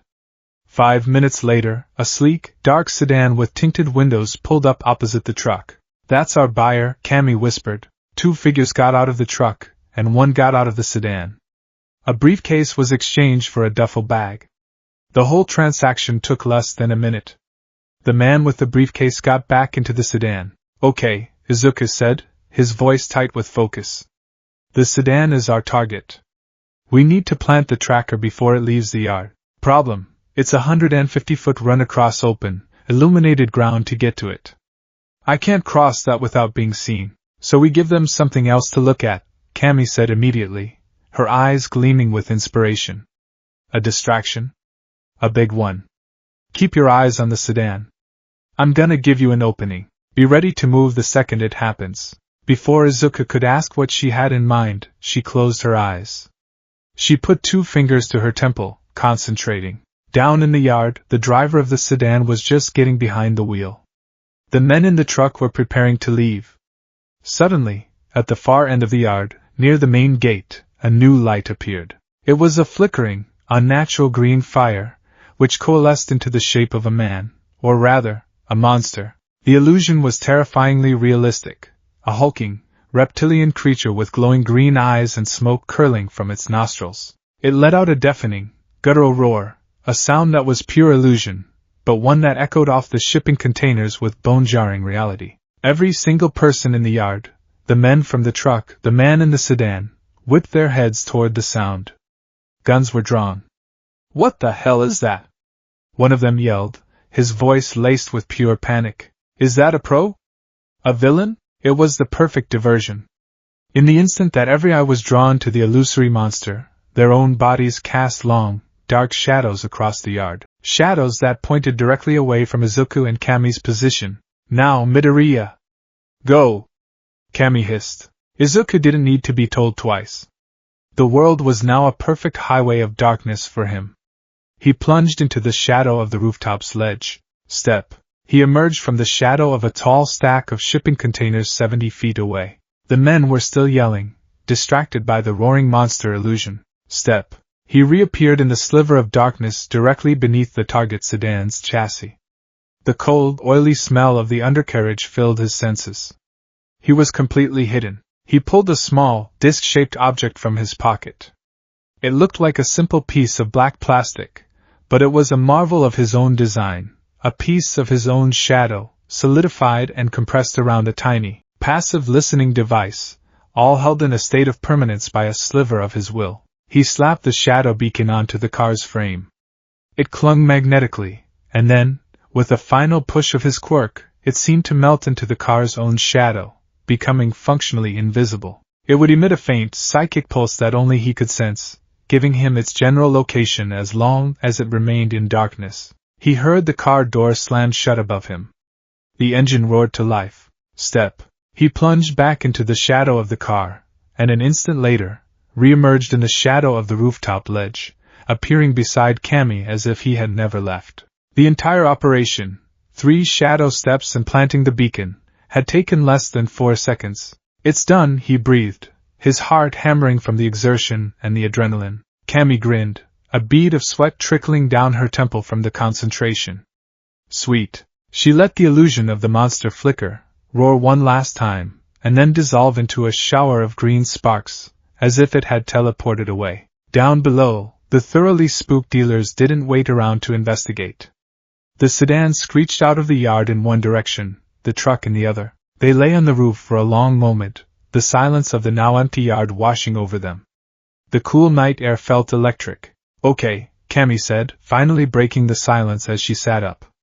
"That was, like, a level of insane I have not experienced before." "Your whole shadow jumping thing?" 10 out of 10. No notes. Terrifying, but like, in a good way. Izuku pushed himself up, his eyes still tracking the faint psychic pulse of the beacon as the sedan sped away into the city's labyrinthine streets. He felt a rare, unfamiliar sensation. It was the quiet satisfaction of a perfectly executed team maneuver. Her chaotic creativity and his rigid planning had meshed into something far more effective than either of them could have been alone. He looked over at her. Her face was flushed with excitement, her eyes shining in the dim light. She had taken a massive risk on his word alone, and she had performed with flawless, nerveless skill. He had analyzed her as a strategic asset, but in the heat of the moment, she had become something more. A partner. "Your diversion was optimal," he said, the highest praise he was capable of mustering. "The choice of a monstrous entity created maximum confusion and directed all sensory attention away from our true position." "Well done." Kami laughed, a real, genuine laugh that echoed softly in the quiet of the docks. "Optimal? Dude, I made a freaking kaiju. But yeah, thanks." She nudged his shoulder playfully. "See? We're like a dream team. The ghost and the glamour. Team Nix and a side of sparkles. We gotta workshop the name. Izuku didn't respond, but a small, almost imperceptible smile touched his lips, hidden in the shadow of his hood. He turned his gaze back to the city, focusing on the tracker. The hunt was on. The Ashen Hand didn't know it yet, but they were no longer being hunted by a lone, shadowy boy. They were being hunted by two. And the board had just been reset. The bus ride to the Takoba National Arena was a study in contrasts. Outside, the world was a blur of motion and mundane life. Inside, the atmosphere was thick with a palpable, high-frequency tension. The students of Shiketsu High's Class 1A sat in rigid, disciplined silence, their gazes fixed forward, their hero costumes pristine in their carrying cases. This was not a field trip, it was a deployment. The provisional hero license exam was more than a test. It was a crucible, a public stage where their training, their discipline, and their school's reputation would be weighed and measured. Izuku sat by a window, watching the city pass by not as a series of buildings, but as a shifting landscape of light and shadow. The sun was bright today, casting sharp, dark lines that his mind instinctively catalogued as potential pathways and hiding spots. He was calm, his heart beating with a slow, steady rhythm. He had spent the past weeks not only preparing for this exam but continuing his clandestine hunt for the Ashen Hand alongside Kami. The dual life was exhausting, a constant drain on his energy and focus, but it had also sharpened him to a razor's edge. The controlled chaos of a licensing exam felt almost quaint compared to the genuine life-or-death stakes of his nightly patrols. Across the aisle, Inasa Yorashi was practically vibrating in his seat, a low, intense hum of passion emanating from him like heat from an engine. His eyes were wide, fixed on the horizon, already visualizing the heroic feats he was about to perform. Seiji Shishikura, a few rows ahead, sat ramrod straight, his expression one of stern judgment, as if he were preparing to single-handedly assess the dignity of every other student at the exam. Kami, seated next to Izuku, was the only one who seemed relaxed. She was lazily scrolling through her phone, a small, amused smile on her face. She leaned over, her voice a conspiratorial whisper only he could hear. "You feelin' the vibe?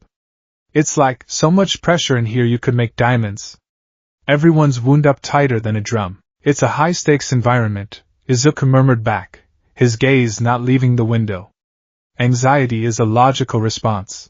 "Yeah, but you're not anxious," she observed, her eyes flicking over to him. "You're like chilling. It's kinda scary. You've got your apex predator waiting for the prey to walk into the trap face on." He didn't reply, but the corner of his mouth twitched. Her observations were, as always, unnervingly accurate. This wasn't a source of anxiety for him. It was a target-rich environment, a laboratory where he could test his skills against a massive, varied pool of subjects. The bus pulled into the sprawling complex of the National Arena, and the disciplined silence of the Shiketsu students finally broke as they disembarked. They stepped out into a cacophony of sound and color. Hundreds of Hero Course students from schools all across Japan were milling about, a vibrant, chaotic sea of diverse costumes and even more diverse personalities. The air buzzed with nervous energy, boastful chatter, and the low thrum of barely contained quirks. It was immediately obvious which school was UA High. They were a nexus of noise and attention, their famous names, the students who had survived the League of Villains attack at the USJ and the Hosu incident, being whispered by students from other schools. They were celebrities, walking legends in their own right before they had even earned their licenses. They carried themselves with a different kind of energy, not the rigid discipline of Shiketsu, but a sort of confident, hard-won camaraderie. Izuku's eyes swept over them, his analytical mind kicking into overdrive, cataloging faces and matching them to the quirks he had studied from the sports festival broadcast. The gravity-wielding girl, the boy with the explosive temper and nitroglycerin sweat. The stoic half-and-half user with the immense power of fire and ice. He made eye contact, just for a second, with Shoto Todoroki. The boy's heterochromatic eyes, one gray and one turquoise, held a detached, analytical coolness that mirrored his own. There was a moment of silent, mutual assessment, two queen pieces on opposite sides of the board, acknowledging each other before the game began. Todoroki gave a slight, almost imperceptible nod before his attention was pulled away by one of his classmates. The Shiketsu students began to move toward the arena entrance, a dark, orderly island in the turbulent sea of other schools. And then, a voice, raw and explosive as a detonating grenade, ripped through the air. "DKU?" Izuku froze. That voice. That name. It was a ghost from a past he had long since buried, a life that felt like it belonged to someone else entirely. He turned slowly. There, standing about 30 feet away amidst the Yui students, was Katsuki Bakugo. His spiky blonde hair seemed to bristle with rage, and his red eyes were wide with a mixture of pure, unadulterated fury and utter disbelief. He looked as if he had just seen a dog stand up and recite Shakespeare. His classmates were looking between him and Izuku, confused. "What the hell are you doing here?" Bakugo snarled, taking a step forward, his hands already starting to spark. "And in that stupid, stuck-up uniform? I thought you were a quirkless nobody. You were supposed to be bagging groceries, not taking the damn license exam." The accusation, the old, familiar insult of quirkless, no longer carried any sting. It was an antique weapon being wielded against a modern soldier. Izuku's world had moved on so completely that the word was just a meaningless collection of syllables. He didn't flinch. He didn't show anger, or fear, or even surprise.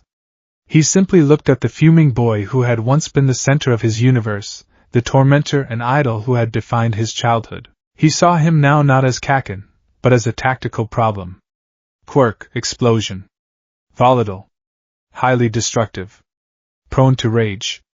A daylight hero through and through, all firepower and no subtlety. A blunt instrument. Izuku's response was quiet, delivered with the flat, emotionless calm that had become his trademark. "Things changed, Kaken." He didn't raise his voice. He didn't need to. The use of the old childhood nickname, delivered with such chilling detachment, seemed to hit Bakugo harder than any physical blow. It was a rejection of their entire shared history, a dismissal of everything that had once existed between them. Before Bakugo could formulate a coherent, explosive retort, Izuku turned his back on him and continued walking toward the arena entrance, melting back into the ranks of his Shiketsu classmates. "Don't you turn your back on me, you damn nerd!" Bakugo roared, a small explosion popping in his palm. A red-haired Yui student, Eijiro Kurishima, grabbed his arm. "Whoa, Bakugo, chill out. Who was that guy?" "A pebble from my past," Bakugo spat, ripping his arm away. But his eyes remained fixed on Izuku's retreating back, his furious expression now tainted with a deep, unsettling confusion. The predictable, pathetic Deku he had known would have flinched, stammered, or cowered. This cold, silent stranger in a Shiketsu uniform, this was something new. And Bakugo hated things he didn't understand. Kami fell into step beside Izuku, giving him a sideways glance. "Whoa. So that's the famous Kaken I've heard so much about in your muttering. He seems loud." "He's a variable I had accounted for," Izuku said simply, his focus already shifted back to the task at hand. The past was the past. The gauntlet awaited. The inside of the arena was a massive, dome-like structure. Thousands of students were gathered on the central floor. The orientation was delivered by a man from the Hero Public Safety Commission named Mera. He looked exhausted, spoke in a weary monotone, and seemed to wish he were anywhere else. "Right, hello," he sighed, rubbing his eyes. "Welcome to the provisional license exam. Due to recent events, we've had to expedite things. So, this will be quick. The first phase is a free-for-all exercise in survival. Each of you has 3 targets on your body." He gestured to his own chest and shoulders, where 3 orange circles were illuminated. "You also have 6 balls. Your goal is to hit other students' targets with these balls. If all 3 of your targets are lit up, you're out. To pass, you must eliminate 2 other students. The first 100 students to do so will advance to the second phase. All right? Okay. Good. The arena will now transform. Good luck or whatever." As he finished his unenthusiastic speech, the ground began to tremble. The flat floor of the arena split apart, massive sections rising, falling, and shifting to form a vast, complex, multi-level battlefield. It was a chaotic landscape of crumbling mountains, industrial complexes, and urban ruins, all designed to break up large groups and force smaller, more intimate confrontations. The moment the transformation was complete, a loud buzzer sounded. The exam had begun. The arena instantly erupted into pure chaos. Students scattered in every direction. Quirks flared to life in a dazzling, deadly light show. The air was filled with explosions, shouts, the crackle of electricity, and the rush of wind. It was a perfect storm. And Izuku Midoriya was born to be its eye. While most students ran for cover or immediately started throwing balls at the nearest targets, Izuku did something different. He stood perfectly still for 3 full seconds, his eyes scanning the brand new landscape. He wasn't looking for opponents. He was looking for shadows. The artificial sun high in the dome's ceiling cast stark, deep shadows across the newly formed terrain. He saw a long, dark patch behind a newly risen mountain range. He saw a pool of blackness in the ruins of a collapsed office building. He saw a network of intersecting shadows in the girders of an industrial complex. He mapped them in his mind, creating a spectral subway system that only he could use. Utsushimi Yorashi Shishikura, he said, his voice calm and authoritative amidst the rising din.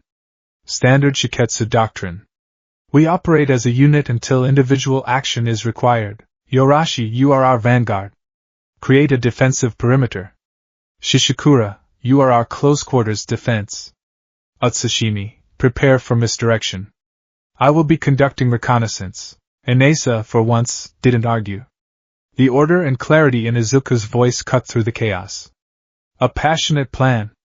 I like it, he boomed, unleashing a controlled cyclone around their small group, deflecting the first volley of balls that came their way.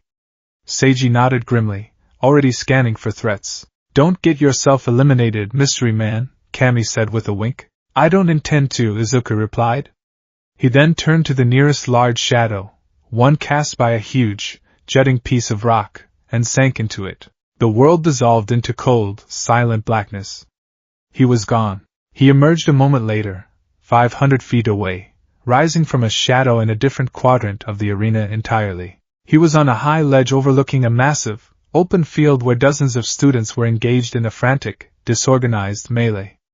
They were easy targets, fish in a barrel. He activated his umbral cloak, wrapping a thin, shimmering veil of shadow around his dark costume. In the dim light of the ruined building he occupied, he became functionally invisible. He was a phantom, a predator overlooking the herd. His targets were not the strong, flashy students from UA or other major schools. That was a fool's game, engaging with powerful opponents in a battle of attrition. His targets were the weaker ones, the nervous ones, the ones from smaller schools who were already overwhelmed by the scale of the battle. They were the low-hanging fruit. He spotted his first target, a boy whose quirk seemed to let him stretch his fingers into long, rubbery appendages. He was hiding behind a rock, nervously peeking out and throwing balls wildly. Izuku didn't move from his perch. He simply extended a hand. From a patch of shadow 20 feet behind the boy, a thin, dark tendril slithered out, silent as a snake. In its tip, it held one of the 6 orange balls Izuku carried. The tendril whipped forward with incredible speed. Thwop! The ball struck the boy squarely on his center target. It lit up. The boy yelped, spinning around, but saw nothing but an empty, shadowed alley. Before he could process what had happened, Izuku's tendril, having already reloaded with another ball from the same shadow, struck again. Thwop! Thwop! His other 2 targets lit up. A voice from an unseen speaker announced, Kozai Tsubiraba, eliminated. The boy stared in stunned disbelief before dejectedly walking toward the designated waiting area. He had been taken out of the exam without ever seeing his attacker. Izuku felt no triumph.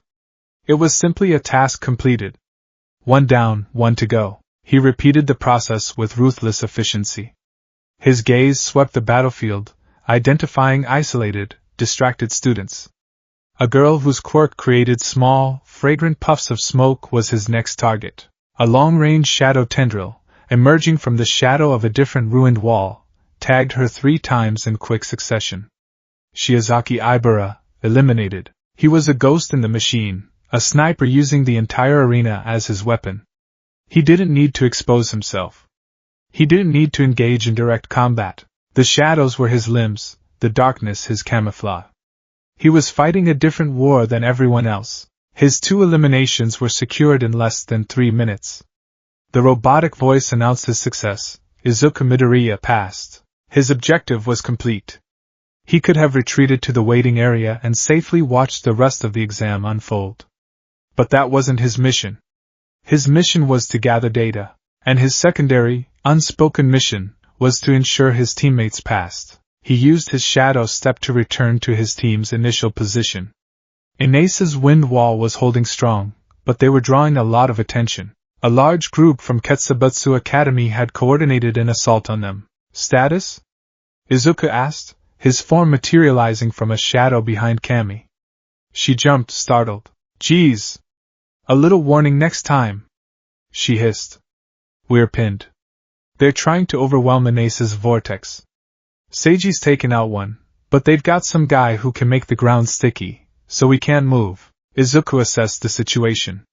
The Ketsubutsu students were focused entirely on a frontal assault against Inasa. Their flank was completely exposed. Utsushimi, create a diversion. An illusion of a Yui attack from their rear, he ordered. Shishikura, the moment they turn, engage. Yorashi, prepare to narrow your cyclone into a focus blast. On it, Kami said, her eyes glowing faintly. A moment later, behind the Ketsubutsu students, a perfect illusion of Shoto Todoroki appeared, a massive glacier of ice already forming at his feet. You're in my way, the illusion said in a cold voice. The Ketsubutsu students panicked. It's Yui! Todoroki's here! Their leader yelled. They all spun around to face the new, more terrifying threat. It was a fatal mistake. Now! Izuku commanded. Seiji lunged forward, his quirk molding and firing, taking out 2 students before they even knew what hit them. Inasa, no longer needing a wide defensive wall, focused his wind into a powerful, tight blast that ripped through their ranks, sending balls flying and knocking several students off their feet, allowing Seiji to finish them off. The entire coordinated attack fell apart in seconds. Impressive, Seiji grunted, giving Izuku a rare, almost respectful glance. Your tactical acumen is adequate. Izuku ignored the backhanded compliment. He scanned the wider battlefield. The number of active students was dwindling rapidly. A new announcement echoed through the arena. 85 participants have passed. 15 slots remaining. Inasa and Seiji had their 2 eliminations. Kami, however, had been focused on defense and misdirection. She still needed one more. I need one more, she said, verbalizing his thoughts. This is getting, way too crowded with people who've already passed. Izuku's eyes scanned the chaos. He saw a student with a gigantification quirk who was proving to be a major obstacle, swatting balls away with massive hands. Too tough a target. He saw a group from UA led by the gravity girl, Achiko Uraraka, working with incredible synergy. Too risky. Then he saw him. A lone figure, moving with a feral, explosive grace, blasting his way through anyone who got in his path. Katsuki Bakugo. He was a whirlwind of destruction, but his focus was scattered, his rage making him attack indiscriminately.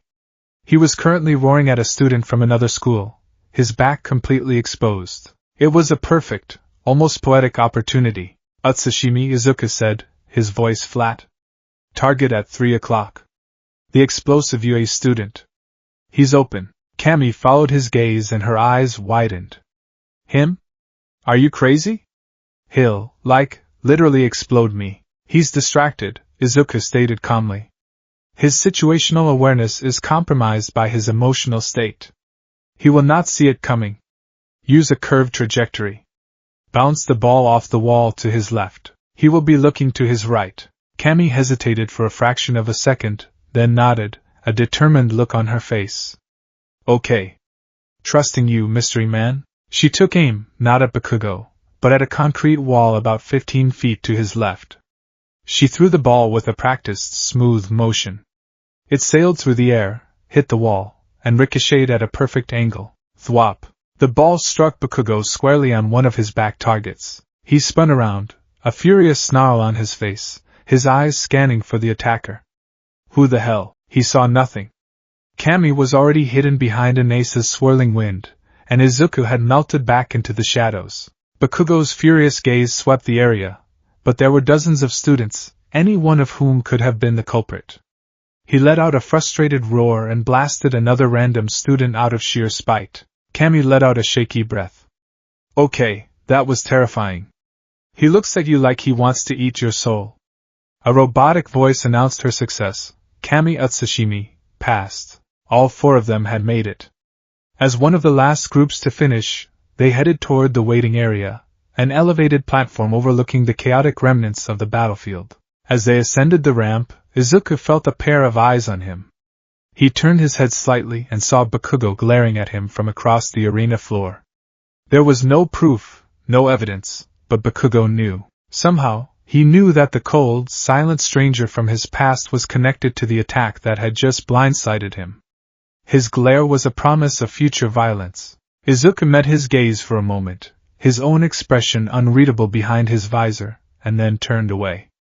Bakugo was a problem, but he was a predictable one, an emotional, explosive variable in a game that rewarded cold, hard logic. He reached the platform and stood with his teammates, looking down at the final, frantic moments of the first phase. He had passed. He had ensured his team passed. He had gathered valuable data on over 100 different quirks. He had re-established a psychological advantage over a past adversary. It had been a productive morning. As the final buzzer sounded, signaling the end of the first test, Mara's tired voice once again filled the arena. All right, you 100 who passed, congratulations, I guess. Don't get comfortable. The second and final phase is about to begin. And for this next test, you'll be judged on a very different kind of heroism. On the massive screen behind him, a new image appeared, a cityscape in ruins, with animated figures of crying civilians and the ominous silhouette of a villain. The word rescue flashed on the screen. Izuku's eyes narrowed. This was a different kind of test.